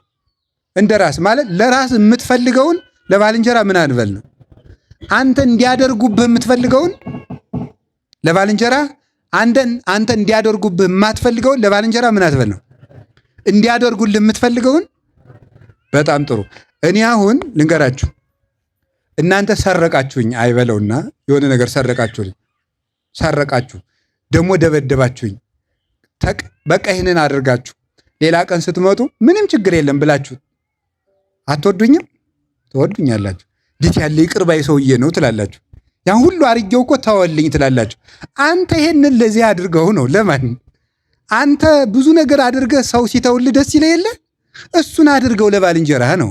ብዙ ያደረገህን ሰውዬ ምን በልለት ነው? ተውለት። አንተ ሲተውልህ ደስ እያለ መስሎኝ፣ አንተ ደስ ካለ ለዚያ ሰውዬም ደግሞ ተውለት። ይሄንን ነው። ይሄ ሰውን መውደድ። ሲራክም ይላል የምታየውን ሰው ጠልተህ የማታየውን እግዚአብሔርን እወደዋለሁ ብትል አንተ ሐሰተኛ ነህ። ሰው የእግዚአብሔር መልክ ስለሆነ ማለት እግዚአብሔር መልክ ነው። ሰውን የሚወድ ሰው እግዚአብሔርን ይወዳል። ሰውን የሚጠላ ሰው እግዚአብሔርን ይጠላል። ስለዚህ ተመልከቱ። ወበእላ ክሌቲ ኤው ይሄ ስንት ጣት ነው? ይሄኛው እጅስ 5 ስንት ይመጣል? 10። በጣም ጥሩ። አሁን ይሄንን እጄን እዚህ ላይ በሰይፍ ብትቆርጡት 5ቱ ጣቶች ምን ይሆናሉ? ምን ይሆናሉ? በሉ እንጂ። እሺ ግራ እጄን ደግሞ በሰይፍ ቁረጡት 5ቱ ምን ይላሉ? አሁን ልብ በሉ እንግዲህ ልብ በሉ። ወበእላ ክሌቲ ትእዛዛት ተሰቅላ ኦሪት ወነቢያት 5 ጣት በቀኝ እጄ 5 ጣት በግራ እጄ ሁለት 10 ያዙ። እንደዚህ አንጠልጥለው 5ቱ ናቸው እንደዚህ አድርገው ያዙት። ሁለቱ 5 ይዘዋል። አንዱ 5 ሁለቱ ስንት ይዘዋል? 10 ይዘዋል። ሰውን መውደድ ስንቱን ይይዛል? 5ቱን። እግዚአብሔርን መውደድ ስንቱን ይይዛል? 5ቱን ይይዛል ማለት ነው። ሁለቱን ስትጥሳቸው ምኑን ታጣለህ? 10ሩን ታጣለህ ማለት ነው። እግዚአብሔርን የማትወደው ከሆነ 5ቱን ታጠዋለህ። ሰውን ስትጠላ 5ቱን ታጣለህ። እዚያ ምን ትሆናለህ? ጉንድሽ ቆማጣ ማለት ነው። ፍቅረ እግዚአብሔርና ፍቅረ ሰብ ፍቅረ ቢጽ የጎደለው ሰው ቆራጣ ነው ማለት ይሄ ነው ማለት ነው። ይሄንን እንደ እጅ አደረገና ተሰቅላ ኦሪት ወነቢያት በእነዚህ በሁለቱ ኦሪት ፍቅረ ቢጽና ፍቅረ እግዚአብሔርን ክንድ አደረጋቸው፣ ብርታት የሚሰጡ ኦሪትም ነቢያትም ጸንተው የሚኖሩ እግዚአብሔርን በመውደድና ሰውን በመውደድ ነው። እና ሁለቱ ናቸው። በነገራችሁ ላይ ሰው ከኃጢአት ለመዳን ጽድቅን ለመስራት ብቸኛው ምርጫ ምን እንደሆነ ታውቃላችሁ? እግዚአብሔርን መውደድ። እግዚአብሔርን መውደድ። እንዴት ነው እግዚአብሔርን መውደድ የሚሆነው? እሺ ገበሬውን የሚቆፍረው ምንድን ነው? ይቆፍራል፣ ያርማል፣ ይደክማል። ለምን? እንጀራ ስለሚወድ ነው። ለምትወደው ነገር ዋጋ ትከፍላለህ። ዝናብ ትመታለህ፣ ፀሐይ ይመታሃል። ዝናብ እየመታ ትሸከማለህ፣ ፀሐይ እየመታ ትሸከማለህ። ጭዱን ይሸከማል። አሁን በመጋቢት ፀሐይ እየመታው ገበሬው እኛ ቤት ቁጭ ብለን እየዋል። ለምን? ለሚወደው ነገር ነዋ። ለምትወደው ነገር ዋጋ ትከፍላለህ። ልክ እግዚአብሔርን የምትወዱት ከሆነ ለእግዚአብሔር ምን ማለት ነው? ዋጋ መክፈል። ለምሳሌ ሌሊት እግዚአብሔርን ተነስቶ ማመስገን፣ ዳዊት መድገም አንድ ነገር ነው። ተኝተ ማደር ሌላ ነገር ነው። የምትወደው ከሆነ የእንቅልፍ ዋጋ ለእግዚአብሔር ትከፍላለህ ማለት። እግዚአብሔርን ማገልገል፣ እግዚአብሔርን ማመን ማለት የሚወዱት ነገርና እግዚአብሔር ለምርጫ ሲቀርቡ የምንወደውን ነገር ትተን እግዚአብሔርን መምረጥ መቻል ማለት ነው። ክርስትና ማለት የመምረጥ ብቃት ያለው ሰው ነው። ክርስቲያን ማለት መምረጥ የሚችል ይሄን ትቶ ይሄን የሚጸየፍ የሚያጸየፈውን ትቶ እግዚአብሔርን መምረጥ በየቀኑ ውሸትና እውነት፣ ሐሰትና እውነት፣ ሌብነትና ምጽዋት፣ ዝሙትና ንጽህና፣ ጉቦ መብላትና ቅን መፍረድ፣ ዘረኝነትና አንድነት በየደቂቃው በየፌርማታው ለምርጫ ይቀርቡልሃል። የመምረጥ አቅም ያንተ ነው። በየሴንቲሜትሯ እነዚህ ምርጫዎች ይቀርባሉ። ሂዱ ተንቅሳው። ዝም ብለህ ባህር ዳር ዝም ብለህ በአስፓልቱ ዝም ብላችሁ በእግራችሁ ተራመዱ። ጥቂት ሜትሮች እንደተረመዳችሁ ኃጢአትና ጽድቅ ፊት ለፊት ይመጣሉ። እዩዋቸው። ፊት ለፊት ቆመው ይታያቸዋል። እግዚአብሔርን መርጠህ ካለፍክ አንተ እግዚአብሔርን ወደዋል ማለት ነው። እግዚአብሔርን መውደድ 2 መክሊት። ይሄ ሰው ስንት ያተርፋል? በሞቴ ንገሩኝ። በ2 ያለው ስንት ነው የሚያተርፈው? አቤት 5 እንዳትሩ ወደ ጣቱ ሄዳችሁ 2 መክሊት ያለው ሰውዬ ስንት ነው ያተረፈ? ከዛ ስንት ይኖረዋል? ሰውን የሚወድና እግዚአብሔርን የሚወድ ሰው 4ቱን ወንጌልን ይይዛል ማለት ነው። ሰውን የሚወድ ሰውና እግዚአብሔርን የሚወድ ሰው 4ቱን ወንጌሎች ፈጸማቸው ማለት ነው። በቃ ሌላ ምንም የለው። ይህን ስትይዝ ወንጌልን ፈጸምካት ማለት ነው። ሌላ ምንም የለው። እኔ ይገርማል እኮ ጌታ ምን ያለ የዮሐንስ ወንጌል ምዕራፍ 13 ቁጥር 34 ላይ እንዲህ ብሏል። ወበዝንቱ የአምረክሙ ሰብ ከማርዳእ አንትሙ እምከመ ተፋቀርክሙ በበይናቲክሙ። እርስ በርሳችሁ ከተዋደዳችሁ ያን ጊዜ ሰዎች የኔ ደቀ መዛሙርት መሆናችሁን በዚህ ያውቃሉ አለ። እርስ በርሳ በቃ የክርስቶስ ደቀ መዝሙር የመሆን ዋናው ምልክት እርስ በርስ መወደድ ነው። የክርስቶስ የመሆን ምልክት።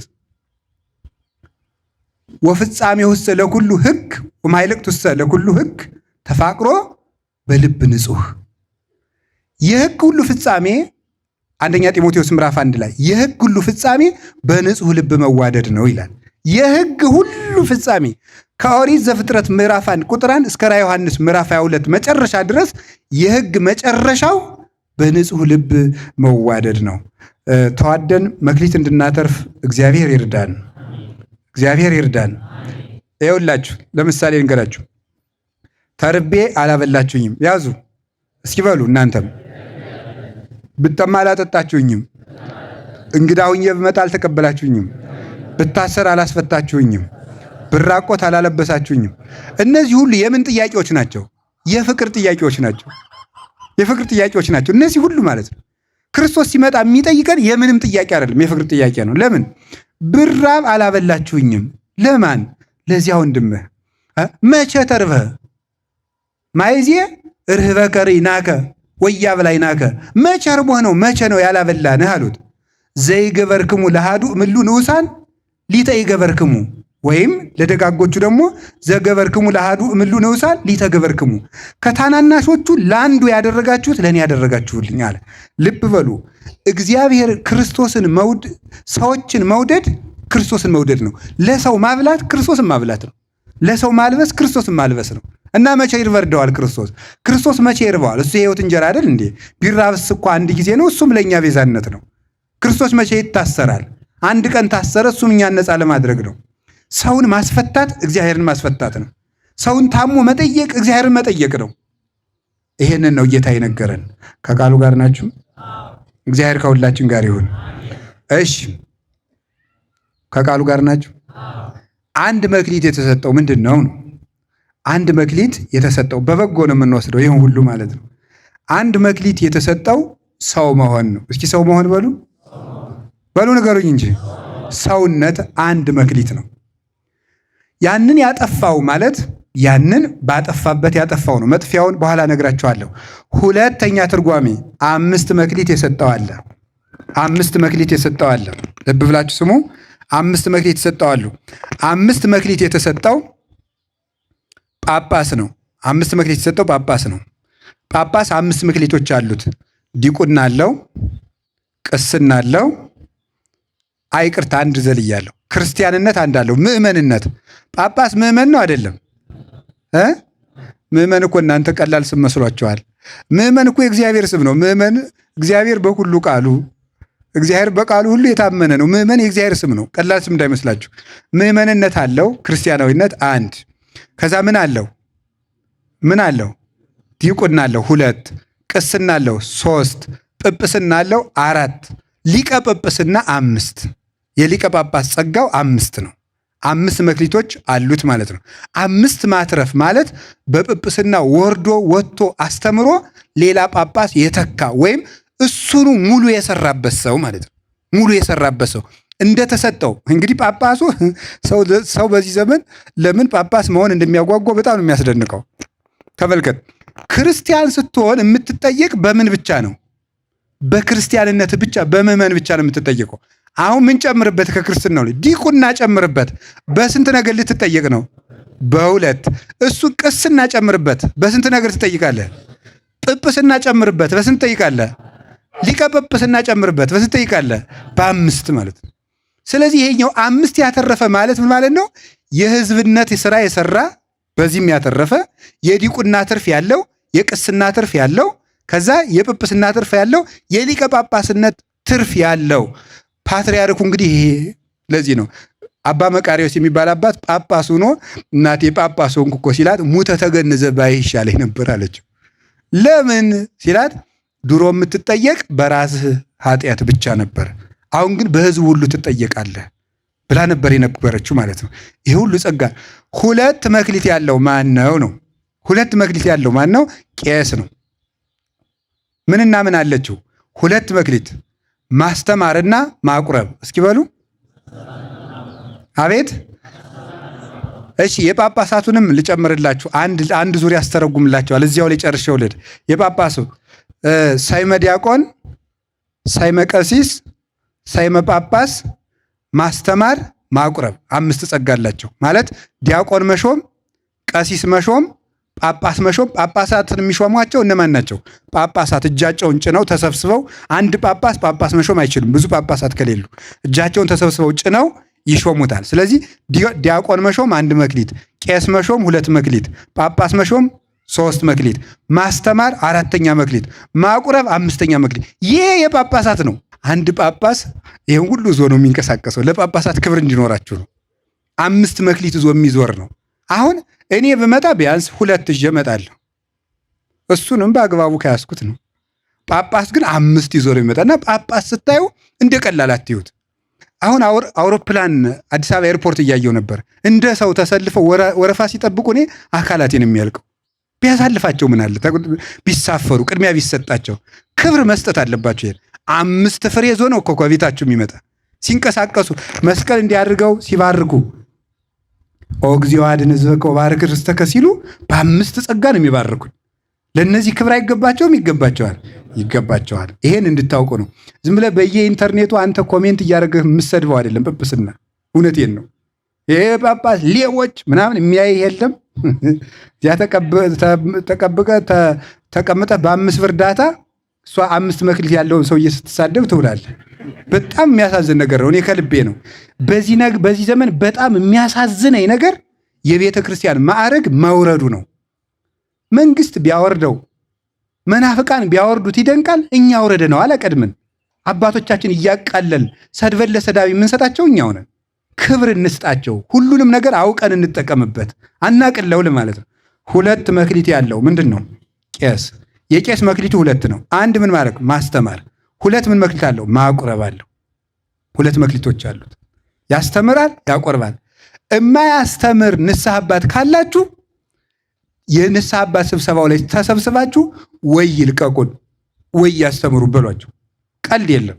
እየመጣ ዝም ብሎ ዛሬ አቦ ነው ነገ ተክለ ሃይማኖት ነው እያለ ዝክር ሊባርክ አይደለም። ይሄ የተሰጠው ሊያስተምር ነው። ወንጌል የማያስተምር ንስሐ አባት በቃ መልቀቅ ላይ ያለበት፣ ህዝቡን ማስተማር አለበት። እናንተም በቃ ሲያስተምራችሁ ጆሮአችሁን አትከቁ። ተማሩ።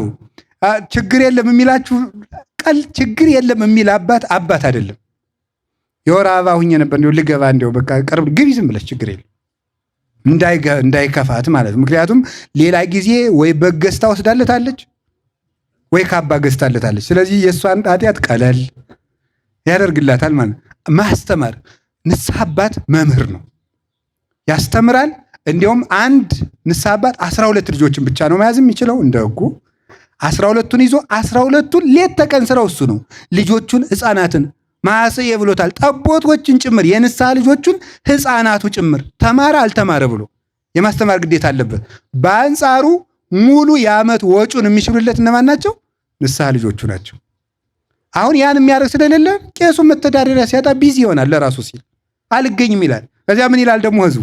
አይ እኔ አባቴ ብዙ ደስ አይሉኝም ሲሆን ደውለው መፈለግ ነበረባቸው። ካልሆነ እኮ ደውዬ አላገኛቸው ይላል። እንዳንተ እኮ መተዳደሪያ ይፈልጋል፣ ይቸግረዋል።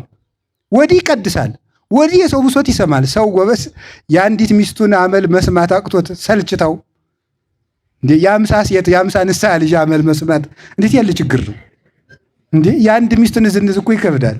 እየመጣቻች ባሌ እንዲህ ብሎኝ የልደት ቀን የለ ሰርፕራይዝ ሳያደርገኝ ቀረ እንዲህ ያለች መከራ እየተነዛነዙ ይህ ሁሉ ንዝንዝ እየሰማ እንዴት አድርጎ ይችላል? ልብ ያናውዛል እኮ። እንደዚህ አይነት ነገሮችን 50 ሰው 60 ሰው 100 200 ሲያኮርፍበት እንዴት ይቻላል? እንዲያስተምሩ መደገፍ እና መማር።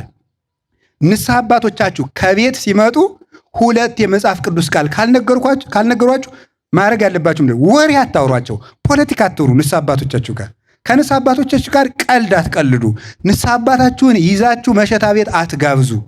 ማድረግ ያለባችሁ ምንድን ነው? እዚያው የሚጠጣ ቤታቸው ገብስ ጠምቃ ሚስታቸው እንድታጠጣቸው ገብሷን መግዛት። አትጋብዙ ንስሐ አባታችሁን። እኔ የምነግራችሁ ነው። ጨዋታ አትግጠሙ፣ ቀልድ አትግጠሙ። ሰው አብሮ የተጫወተው ነገር ይቀልበታልና ነገ እናንተን ለመምከር ይሸማቀቃል። ያረባ ቃላትን ሲጫወት ስለለመደ ማለት ነው። ስለዚህ እንደምታደርጉ ቤታችሁ ሲመጡ አባታችን 2 ቃል ያስተምሩን፣ 2 ቃል በሉ። ከዚያ እሱም ነገ ከንስሐ ልጆቹ ቤት ሲሄድ ደህና ዋላችሁ ብቻ ለማለት አይሄድም።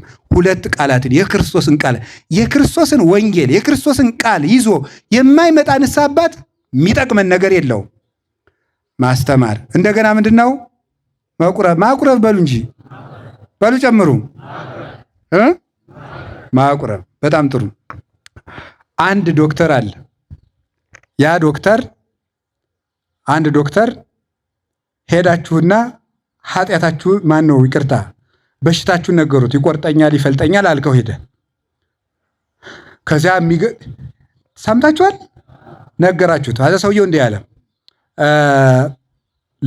በሽታዎች በጣም ብዙ አምጭ አላቸው። ባክቴሪያ አለ፣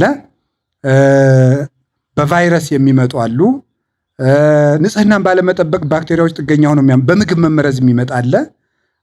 ለምሳሌ በዛ ገብረት ቴታነስ ለምሳሌ በሱ ይመጣል ምናምን ብሎት ደግሞ በዚህ ፍላይ በርድስ በሚባል በዚህ በወባ ትንኝም ተነክሰ ልትታመም ትችላለህ ብሎ ስለ በሽታ ያልሆነ ትምህርት ወይም ደግሞ ወይ አናቶሚ ወይም ደግሞ ፊዚዮሎጂ አስተምሮ ሰደደ።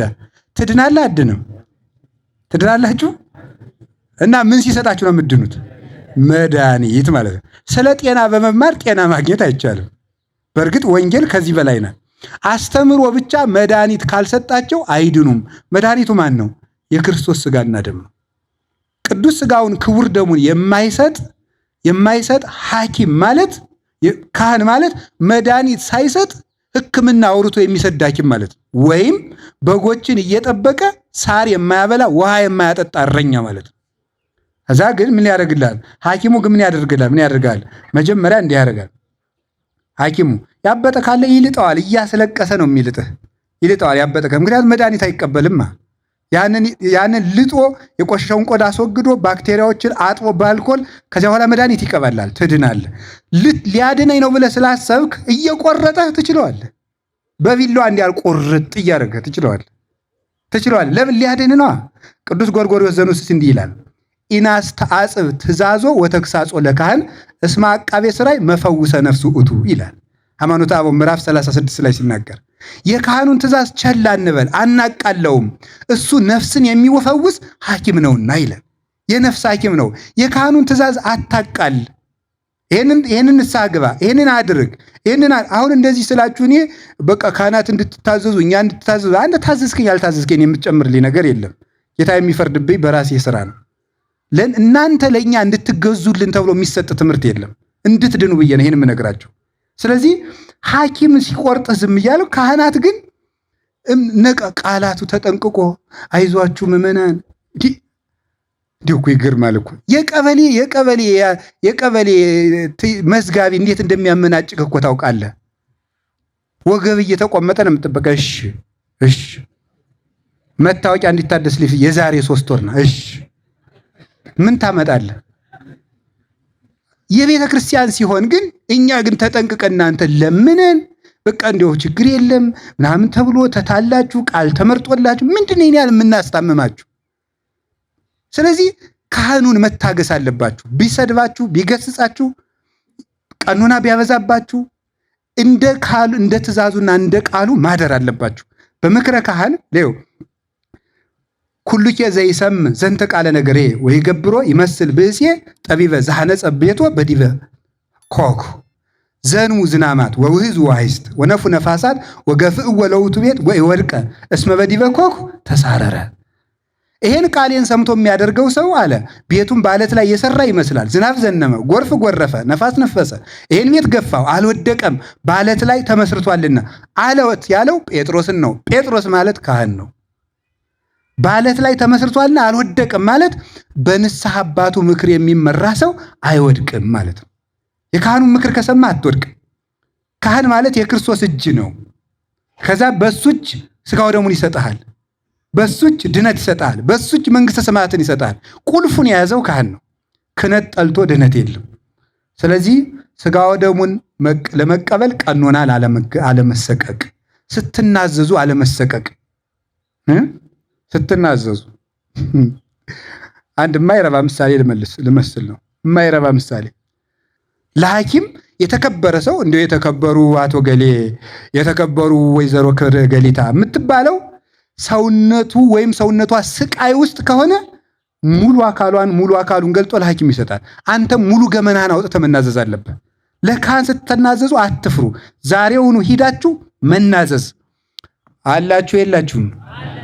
አላችሁ። አንድ የተሰጠው ዲያቆን ይባላል። አንድ መክሊት የተሰጠው ዲያቆን ናት። የዲያቆን ጸጋው ተልእኮ ትባላለች። መላላክ ማለት መላላክ፣ የህዝቡን ወደ ማን? ወደ ካህኑ፣ የካህኑን ወደ ህዝቡ ይላላካል ማለት ተላላኪ ነው። ዲያቆን ያችኑ ቀበራት ማለት ትዕቢት ናት። ያችኑ አንዲቱን ደግሞ በቃ ዲያቆንም መቅደስ እስግምዝ ሲገባ አቤት ትሕትን ነው ሲንቀጠቀጥ፣ አብሮ ከቀደሰ ቄስ አምባው ስማ እሱን አምጣው እንደዚህ ነው የሚል ማለት ቀድሶ ኋላ እሱም ቀዳሽ እሱም ቀዳሽ ሁላቸውም ቀዳሽ ናቸው ማለት እኩል ነው የሚሆነው። እና ያችኑ ቀበራት ማለት ዲቁናውን አንድ ነበረችው በትዕቢት ምዕመናንን ማመናጨቅ። ጸበል ስጠኝማ ዲያቆን ዝም በያች አጣቷ ላይ ያለውን 3 የወርቅ ቀለበት ከሆነ አመጣለሁታል ይቆይኝ ይላቸዋል ማለት ነው። ይሄ እንዲህ የሚያደርግ ከሆነ እሷን በገንዘብ ፍቅር በትዕቢት ዲቁናውን ያበላሸ ሰው ነው። እግዚአብሔር ከዚህ ሁሉ ይሰውረን። ከቃሉ ጋር ናችሁ? ሌላ 5 መክሊት የተሰጠው ሁላችንም በሉ አቤት 5 መክሊት ማለት 5 ሕዋሳት በሉ 5 ማን ናቸው? ዓይንሽ፣ ጆሮ፣ ሌላ አፍንጫ፣ ሌላ አፍ፣ ሌላስ እጅ። እነዚህ ምን ይባላሉ? 5 መክሊቶች ናቸው። አሁን መክሊት የለኝ የምትሉ እንግዲህ ይሄ ሁሉ እያላችሁ ነው ማለት። ይሄ ሁሉ እያለ ነው መክሊት የለ። እኔ እኮ ጸጋዬን አውቀው ጌታዬ፣ ጸጋ ዓይንህ ነው፣ ጸጋ ጆሮህ ነው፣ ጸጋ አፍህ ነው፣ ጸጋ እጅህ ነው። በዚህ ከሰራህ መክሊት አለ። በዓይንህ ታነባለህ ወይ ነው ወይስ ፌስቡክ ላይ አፍጥጠህ የምታድር? ዓይንህ ላይ እኮ አሁን በዓይናችሁ ዓመት ዝም ብላችሁ እንዲሁ ዳውኑ። አንድ ሊቀ ጳጳስ አንዱን ልጅ እንዲሁ ምን ሆነ ነው የማትማር ልጅ እርወኝ ስደነቆር ምን እየበላህ ደነቆር ካሉት ይባላል። እውነቴን እኮ ነው። መቼስ ለድንቁርናህም በልተህ ነው የምታደር አይደለም እንዴ? ስደነቆር ምን እየበላህ ደነቆርክ? እና አሁን አንድ ሰው ስራ አይኖረው፣ መተዳደሪያ አይኖረው፣ ቅጥር አይኖረው፣ ዓመት ቁጭ ብሎ ዝም ብሎ መጽሐፍ ቢያነብ እርግጠኛ ነኝ ሀብታም ይሆናል። ዝም ብሎ መጽሐፍ ቢያነብ ማለት ዓይንህ ብቻ ይበቃሃል ማለት። ቁጭ ብለህ ላይብረሪ 1 ዓመት መጽሐፍ አንብ። እነዚያ መጽሐፍት ገንዘብ እንዴት እንደምታገኝ ይነግረዋል። ስለዚህ ዓይናችን ብቻ በቂ ነበር፣ አልሰራንበትም። ጆሮ በቂ ነው፣ ዝም ብለህ ሂድ ተማር። ገንዘብ የለም፣ ቅጥር የለም። ዲግሪ ከተመረቅ 5 ዓመት ነው። በጆሮ ስራ ሂድና ተማር። ዝም ብለህ አትወዝን። አይ ተምሬ ነበር እያልክ አስፋልት ስታለፋቷል። ተማር፣ ትምህርት ቤት ወይ ቄስ ትምህርት ቤትም ስማ። ትምህርት ቤቶችን ተማሩ። ወግ ስትሰሙ ጆሮአችሁን አታበላሹት፣ አፍክን አታበላሽ። ዝም ብለህ አንብብበት። እጅን ስራ አላችሁ ዘመዶች። እግዚአብሔር ከሁላችን ጋር ይሁን። ስንት መክሊት? 5 መክሊት። 5 መክሊት። 5ቱ ደግሞ ሌሎቹ ምንድን ናቸው ነው? 5 ያተረፉት 5ቱ አንደኛው ሴንስ ይባላል። ሴንስ ታውቃላችሁ አይደል? ስሜት ማለት ነው። ሴንስ። ሁለተኛው ፐርሰፕሽን ይባላል። 3ኛው ኦፒኒየን ይባላል። 4ኛው ኢንተሌክት ይባላል። 5ኛው ሪዝን ይባላል። እነዚህ 5ቱ ናቸው። ተርጉሟቸው እንግዲህ እንግሊዘኛ ለእናንተ ችግር የለውም ማለት ነው። ይሄንን የተናገረው ሊቅ ዮሐንስ ዘደማስቆ ይባላል። 5 መክሊት 5 የውስጥ አለ ማለት ነው። ሴንስ ስሜት ነው። ፐርሴፕሽን መረዳት ነው። ኦፒኒየን አስተያየት ነው። ኢንተሌክት እውቀት ነው። ሪዝን ምክንያት ነው። እነዚህ ምክንያታዊ ሁን፣ በእውቀት ተመራበት። ምልከታ ይውላችሁ ሰው ሐሳብ የሚስተው ምን ሲመራው ነው? ሴንስ ፐርሴፕሽን እና ኦፒኒየን ሲመሩት ሰውየው የተሳሳተ ይሆናል። እነዚህ እንዲሳሳቱ የሚጠብቀው እንዳይሳሳቱ የሚጠብቀው ሪዝን እና ኢንተሌክት ናቸው። ሁለቱ ምክንያታዊ ከሆነና እውቀታዊ ከሆነ ስሜት ሰውየውን አያጠፋውም። በምክንያት የሚያስብ በእውቀት የሚያስብ ከሆነ ስሜት አያጠፋውም። ስሜት እንዳያጠፋው በደንብ ስሙ። በሞቴ 5ቱ የስሜት ሕዋሳት ለሴንስና ለፐርሰፕሽን ምን የሚሰጡ ናቸው? ግብአት። ለምሳሌ ወጥ ይሸታሃል፣ ምን ታደርጋለህ? ሴንስ ይሰጥሃል፣ የመብል ፍላጎት ያድርብሃል ማለት ሽታው ነው። ስለዚህ 5ቱን ትጠብቃለህ። 5ቱን ስትጠብቃቸው ከውስጥ የሚሰማ ስሜት ይስተካከላል ማለት ነው። አላችሁ አላችሁ። እነዚህ ህዋሳተ ውስጥና ህዋሳተ አፋ ይባላሉ። 5 የተሰጠው 5 አተረፈ ማለት መክሊቱን 5ቱን የውጩን ህዋሱን ጠበቀ፣ 5ቱን ደግሞ የውስጡን አተረፈ። ይሄ ሰው ምን ይባላል? ሙሉ ሰው በሉ። ሙሉ ሰው በሉ። ኧረ በሉ። እሺ ሪዝነብል በሉ። ኢንተሌክቹዋል በሉ። አዋቂ ሰው መሆንና ምክንያታዊ ሰው መሆን። አዋቂ ሰውና ምክንያታዊ ሰው እንድትሆኑ ደግሞ እነዚህ 5ቱ ግብአቶች በዓይንህ የምታየው፣ በጆሮህ የምትሰማው፣ በጣትህ የምትዳስሰው፣ በአፍህ የምትናገረው በውስጥ ሪዝኔብል እንድትሆንና እንዳትሆን ይወስንሃል ነው። ስለዚህ የምትሰማውንና የምታየውን ነገር አስተካክል ነው። የምታየውንና የምትሰማውን ካስተካከልክ የምታስበውም የተስተካከለ ይሆናል። የምታስተካከል ለብ በሉ ደግሞ የምታስበው ከተስተካከለ የምትሰራው ይስተካከላል። ከውስጥ ወደ ውጭ፣ ከውስጥ ወደ ውጭ ነው ኑሯችን። ከውጭ የምታየው ውስጥህን ያረክሳል። ውስጥ ሲረክስ በእጅህ ደግሞ የረከሰ ነገር መልሰህ ትሰራለህ። ይሄ ምንድን ነበር? የጨረቃ ኦርቢት አለ አይደል? ምህዋሯ እንደዚህ እየዞርን ነው የምንኖረው። በውጭ ያሉት ህዋሳት ለውስጥህ የረከሰ ነገር ያቀብሉታል። ውስጥ ሲረክስ ደግሞ በውጭ ደግሞ የግድህን የረከሰ ነገር ትሰራለህ። እንደዚያ እንዳይሆን ውጩ የተቀደሰ ነገር የሚሰማ ከሆነ ውስጡ ይቀደሳል። ውስጡ ሲቀደስ ደግሞ እጆቹ መልካም ፍሬን ያፈራሉ። የፍሬ ሰው ይበለን። እሺ ሌላ ላጠቃለው 2 የተሰጠው ነፍስና ስጋ የተሰጠው ነው። አልተሰጣችሁም? አልተሰጣችሁም ወይ? አልተሰጣችሁም? እሺ እንደገና ደግሞ 1 የተሰጠው በቅድሙ ይወርዳል። ሰውነት፣ አሁንም ሰውነት ነው የሚሆነው። እሺ እየጨረስኩ ነው። አንዱን አወራረድ ልንገርታችሁ። 5 የተሰጠው አሚን፣ እምነት፣ ተስፋ፣ ምህረት፣ ትዕግስት፣ ደስታ። እነዚህ 5 መክሊቶች ይባላሉ። ምን ናቸው? 5 ምን ናቸው? እምነት፣ ተስፋ፣ ምህረት፣ ትዕግስትና ምንድን ናቸው? ሰላም ወይም ይቅርታ ደስታ። እነዚህ 5 ናቸው። እነዚህን በትክክል ተጠቀሙባቸው። ርኅሩህ ሁን፣ እመን፣ ተስፋ ይኑርህ፣ ትዕግስት ይኑርህ፣ ባገኘው ነገር ደስተኛ ሁን። እነዚህ ነገሮች ነፍስና ስጋህን ያተርፋሉ። ውሏችሁና ቀናችሁን የሚያሳምሩ በየቀኑ 5ቱን ጽፋችሁ ተመሩባቸው። ዛሬ ትዕግስተኛው እያለሁ ወይ? በደስታ ውያለሁ ወይ? አምኜው እያለሁ ወይ? በተስፋ ነው ወይ የዋልኩት? የረራዬ ስራ በዛሬው ቀን ሰርቻለሁ ወይ ጨክኜ ነው የዋልኩት? እንደዚህ ስትሉ ሰውነት ይኖራችኋል። ሰውነት ካላችሁ ሰው የማይችለው ነገር የለም። በእግዚአብሔር አምኖ በትክክል ግን ሰውነታችንን በ5ቱ መክሊቶች መስራት ነው። ቅድም ባልኳችሁ በ5ቱ የሙሴ መጻሕፍት፣ በ4ቱ ወንጌል፣ በአጭሩ ደግሞ ምን ብለው ይተረጉሙታል አባቶቻችን? 5 መክሊት የሙሴ፣ 2 መክሊት ብሉይና ሐዲስ፣ 1 መክሊት የጸናቸው አንድ ሃይማኖት ላይ ይተረጉማሉ። ይሄን እንተውና እሺ 5 መክሊት እነዚህ 2 መክሊት ደግሞ አላችሁ። እሺ ተስፋና እምነት ናቸው። 2 መክሊት ተስፋና እምነት ናቸው። ተስፋና እምነት ያለው ሰው ነው። 1 መክሊት ማለት እምነት ብቻ ያለው ሰው ማለት ነው። እምነት ብቻ ያለችው ሌሎቹ የሌሉት ያችኑ መቅበር ማለት ያችኑ በምድራዊ ፍላጎት የቀበረ ሰው ማለት ነው። ሌላ 5 መክሊት ጥምቀት 1፣ ተአምኖ ኃጣው 2። መጠመቅ ወይም ስትጠመቅ ክርስቲያን የሆንክበት። ተአምኖ ኃጣው ማለት ኃጢአትን ማመን ማለት ነው። ከዊነ ሰማዕትነት 3፣ ምንኩስና 4። ከቃሉ ጋር ናችሁ? ምንድን ነው ያልኳችሁ? ጥምቀት 1፣ እሺ። ተአምኖ ኃጣው 2፣ እሺ።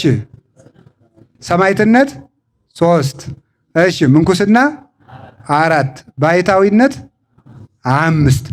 ከነዚህ በአንዱ መሰማራት ማለት ነው። 2 ያለው ደግሞ ወይም እነዚህን ሙሉውን የያዙ አሉ እና አቡነ ተክለ ሃይማኖት የተባሉት 5ቱም አላቸው። 5ቱም ያላቸው 2 ያላቸው ደግሞ እነማን ናቸው? ልጅነትና ተአምኖ ኃጣው ማለት ነው። ወይም ጥምቀትና ኃጢአትን ማመን ንስሐ ማለት ነው። 2 ያላቸው በደንብ ስሙ። ይሄ እናንተን ያጠቃልላል። 1 ያላቸው የተባለው ደግሞ ጥምቀት ብቻ ያለው ግን ንስሐ አይገባም፣ ስራ አይሰራም። እሱኑ የቀበረ ማለት ያችኑ እምነቱን ደግሞ በምድራዊነት፣ በኃጢአት፣ በሹመት፣ በገንዘብ ፍቅር፣ በዝሙት፣ በርኩሰት ይችኑ የቀበራት ሰው ያበላሻት ሰው ማለት ነው። ይሄ ምን ይባላል? አንድ ያለው ይባላል። ከቃሉ ጋር ናችሁ? አምስት መክሊት ያለው ቅድም እንዳልኩት አምስቱ ሕዋሳት ያዙ። ሁለት መክሊት ያለው ተግባርና ሐሳብ ሁለት መክሊት ይባላሉ። ተግባርና ሐሳብ። አንድ መክሊት ያለው የሚባለው ደግሞ ሐሳብ ብቻ ያለው ማለት ነው። ሐሳብ ብቻ ያለው ዝም ብሎ ያስባል። እቆርባለሁ ብሎ ያስባል። እታረቃለሁ ብሎ ያስባል። ጸሎተኛ ሆናለሁ ብሎ ያስባል። የሆነ ጊዜ ሀብታም ሆናለሁ ብሎ ያስባል። አይሰራም። አንድ መክሊት ያችኑ እንደያዘ ምንም ሳይሰራ አፈር በላው ማለት ነው። አንድ ያለው ተቀበረ የተባለው ይሄ ነው። አንድ መክሊት ነበረችው፣ ሐሳብ ብቻ ነው ያለው። በጎ ያስባል ግን ምንም አይሰራም። ይሄ በአፈር ወይም ደግሞ በምድራዊነት ተይዞ የጠፋ ማለት ነው። ከቃሉ ጋር ናችሁ? እግዚአብሔር ከሁላችን ጋር ይሁን። እንግዲህ ይህን ሁሉ ያደረሰው በጥቂቱ መታመን በብዙ ተሹመዋል። በጥቂቱ መታመን የተባለው ከቃሉ ጋር ናችሁ? በጥቂቱ መታመን የተባለው ጥቂት የተባለ አንድ ዕድሜ ነው፣ ሁለት ይህ ዓለም ነው፣ ሶስት እያንዳንዳችን የያዝነው መልካም ነገር ነው። እሱ በጥቂት መታመን ይባላል። ዕድሜ ጥቂት ነው። ለምሳሌ የሰው ዕድሜው ቢበዛ 80 ነው። በ70 ዓመትህ ታምናሃልና በዘላለም ዕድሜ እሾምሃለሁ ማለት ነው። ጥቂት የተባለች የሰው ዕድሜ 70 ዓመት ከዛም ከበዛ 80 ነው። በ70 ዓመት ዕድሜ ስለታመንክ እኔ ደግሞ በዘላለም ሕይወት እሾምሃለሁ። ዘላለም ማለት የማይቆጠር ዓመት የሌለው ስፍር የሌለው ማለት ነው። ሁለተኛ ይህ ዓለም ጠባብ ነው፣ አስጨናቂ ነው። ልመጹት ብትል ጠባብ ነው። ልጽደቅ ብትል ጠባብ ነው። ንጹሕ ልሁን ብትል ጠባብ ነው። ልትጋ ብትል እንቅልፍ ይፈትናል። ሁሉ ነገር በትዳር ብታመጣ ነገር ሀብት ማጣት ይፈትናል። ቢመነኩሱ ዝሙት፣ ሌላው ነገር ፈተና አለ። በዚህ አስጨናቂ ጠባብ ዓለም ታምናሃልና በሰፊ ዓለም እሾምሃለሁ ነው። ሁለተኛው መንግሥተ ሰማያት ሰፊ ዕረፍት ናት። ይህ ዓለም ግን በአውንተ ጠባብ አንቀጽ ተብሏል። በጠበበው ደጅ ግቡ ተብሏል። ጠባብ ለምንድን ይሄን ዓለም ጠባብ አንቀጽ ያለው? አንድ ወንጌል ናት። ሁለተኛ በዚህ ዓለም እየኖሩ እግዚአብሔር ማምለክ በራሱ ጠባብ አንቀጽ ነው። ዓለም አስጨናቂ ናትና ለመልካሞች ሰፊ ቦታ አትሰጣቸውም፣ ለክፎች ነው የምትመቸው እሷ። ስለዚህ ይሄን ነው በጥቂቱ መታመን የተባለው። ሶስተኛ ባለች ትንሽ ነገር ከታመንክ እግዚአብሔር ብዙ ጸጋ ይሰጥሃል ነው። ባለች ትንሽ ነገር አንድ ሁለት ሐሳብ ላንሳላችሁ። አላችሁ? ለምሳሌ ልንገራችሁ። ያላችሁበት የሥራ ድርሻ ላይ ዝም ብላችሁ ታመኑበት። ከታመናችሁ እግዚአብሔር ከዚህ አንስቶ ለትልቅ ያመጣችኋል። አሁን ሁሉም ሰው እኔ ለምሳሌ ሹፌር ነኝ፣ ግን እንዴት ነው መክሊቴን ማወቅ የምችለው ይላል። ሹፌርነት ላይ ዝም ብለህ ተግተህ ስራ። እግዚአብሔር ከዚያ በኋላ ወደምትፈልገው ትልቅ ነገር ከዚያው እንዴት እንደሚያነስህ ያውቃል። እያነበብክ እየተማርክ ያለህበት ቦታ ላይ ታመን ነው። ላንሳላችሁ ምሳሌ። እሺ ዳዊት ምን ይጠብቅ ነበር? በሉ እንጂ በግ ሲመጣ ምን ያደርጋል? ተግቶ ነው የሚጠብቀው። አንበሳ ሲመጣ በቡጥ እያለ አንድ በግ ላለማስበላት አንበሳ ጋር ትግል የሚገጥም ሰው ነው። ኦሆ የአንድ በግ ነፍስ አሳዝኖት እንደዚህ ዱላ የሚገጥም ከሆነማ እስራኤልን ጠብቅ ብለውማ እንዴት አድርጎ ይጠብቃል? አድርግና ምን አለው እግዚአብሔር? የእስራኤል ንጉሥ አደረገው። በግ ጥበቃን ካከበርካት ለንጉሥነት ይሾማል እግዚአብሔር። ልብ በሉ። ሁለተኛ ሙሴ ምንድን ነበር? ምን ይጠብቅ ነበር? በሉ ንገር እንጂ። በግ በምድረ በዳ ኦሪት ዘጸአት ምዕራፍ 3 ላይ ተመልከቱ። በግ እየጠበቀ ለዚያውም በስደት ሀገር የአማቱን በግ ነው የሚጠብቅ። ወይኔ የአብርሃም ዘር የይስሐቅ ዘር የያዕቆብ ዘር በግ ጠባቂ ሁኜ ልቅር? ይሁን፣ እሱም ይቅር። በማደጎ የፈርዖን የልጅ ልጅ ነው። ቤተ መንግስት እቀማጠል የነበረ ሰው እዚህ በግ ስጠብቅ መዋል በምድያም አላለም። በጎቹን ተግቶ ሲጠብቅ እግዚአብሔር በነበልባል ተገለጠለት። ያለችህን ስራ ካከበርካት እግዚአብሔር ከዚህ በኋላ ምን አደረገው? አንተ ለምድያም ለዮቶር በጎች ከታመንክማ 600,000 እስራኤልን ብሰጥማ በእርግጥ ትጠብቃቸዋለህ ብሎ እግዚአብሔር አምኖ በ600,000 ህዝብ ላይ ሾመው። እነዚያንም ታምኖ ዘወጣ። እግዚአብሔር እንኳን እንዲሁ ይገርማል እኮ እንኳን ሙሴ ሊያጠፋቸው እግዚአብሔር እስራኤልን ላጥፋ እያለ ራሱ ባለቤቱ እነሱን ካመታጠፋ እኔን አጥፋኝ እያለ የሚጸልይ በጎ እረኛ ሆነ። ለዚህ ክብር አበቃው። ከቃሉ ጋር ናችሁ? እስቲ ጴጥሮስን እዩት። ቅዱስ ጴጥሮስ ምን ነበር ስራው? አቤት አሳ አጥማጅ ነው። ምንድን ነው ያደረገው? አሳ ነበር። በቀን አይችን አሳ ያውም ሲለፋ ውሎ የማያገኘው አንድ አሳ ሲጠብቅ ነበር የሚለው ጌታ። ምን ከዚህ በኋላ አንተ በ55 ዓመቱ እኮ ነው እግዚአብሔር ያሳያችሁ። በ55 ዓመቱ አሳ እያጠመድኩ ብሎ አላባረረም። አላማረረም። አሳዋን ያጠምዳል። ዝም ብሎ ስራው ናት። ስራችሁን አክብሩት። አሳውን ሲያጠምድ ጌታ መጥቶ ምን አለው? አሳ ከዚህ በኋላ አሳ ሳይሆን ሰው የምታጠምድ አደርግሃለሁ አለው። ከዚህ በኋላ ምን አደረገው? የሐዋርያት አለቃ አድርጎ ሾመው። በጥቂቱ መታመን ማለት ቅዱስ ጎርጎርዮስ ገባሬ መንክራት እንደሚተረጉም በጥቂቱ የታየም በብዙ ይሾማል ማለት በምእመንነት ከታመንክ ዲቁና ይጨመርልሃል፣ በዲቁና ከታመንክ ቅስና ይጨምርልሃል፣ ቅስናን ካቀበርከው ጵጵስና ይጨመርልሃል ይላል።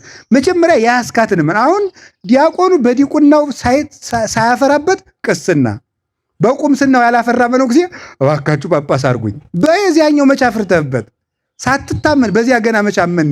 ይሄን ነው እግዚአብሔር የሚያስተምረን። አንድ ታሪክ ልናገርና ትምህርቴን ጠቅልለው ከቃሉ ጋር ናችሁ።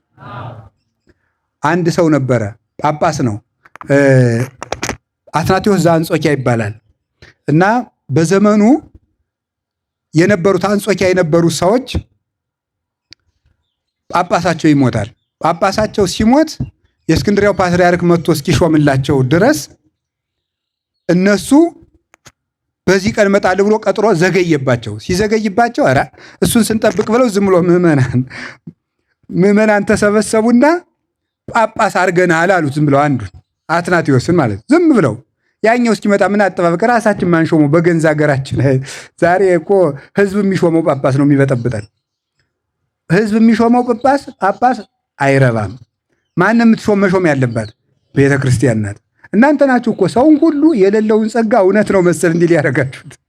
መነኩሴው ሁሉ አንዲቱ ትሄድና አባ አቤት በህልሜ ይመስለኛል፣ ከረጅም ተራራ ላይ ቆመው ይመስለኛል። እሺ እንደገና የብርሃን መስቀል የያዙ ይመስለኛል። እሺ ኋላ ክንፍ ያወጡ ይመስለኛል። እሺ ኋላ በላይ ላይ አልፈው ሄዱ እና በህልሜ የናዩት ይሄ ነገር ጸጋልኝ እንዲህ ይላል።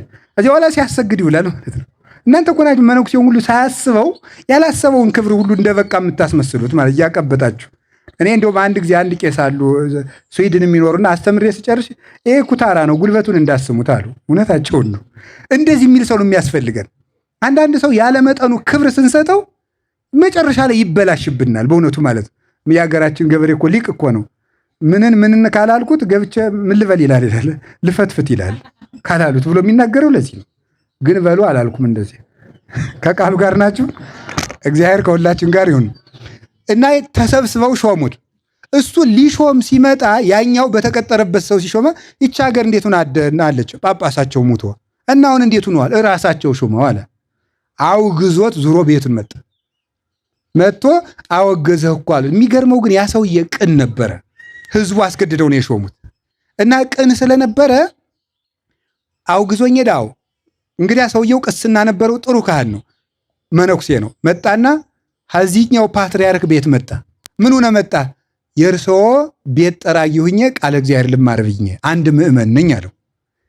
ምእመን ሆኖ ቤት እየጠረገ በልጠረግ አለው። ታማኝ አገልጋኝ ሆነ። አንተስ ድንግልና አለኸው አለ። አንተስ ዲቁና ልስጥህ አለው። ኧረ አይገባኝም፣ ፊት እኮ ጳጳስ አድርገው ሹመውታል።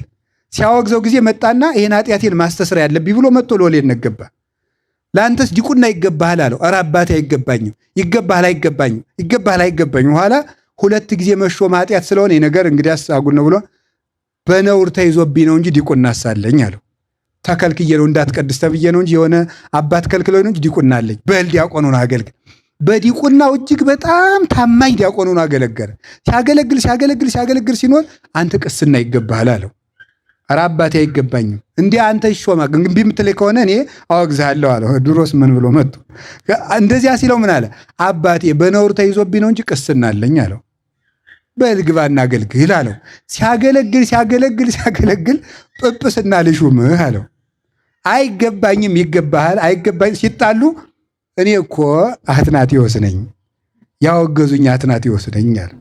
ነው አዎ ፓትርያርኩ እኔ ሳልሆን አንተ ነህ እንዲህ ያለ ስራ የሰራ ብለው በበቅሎ ጭነው እሳቸው ገመድ እየጎተቱ እሱን በበቅሎ ወስደው ሀገረ ስብከቱ አስገቡት።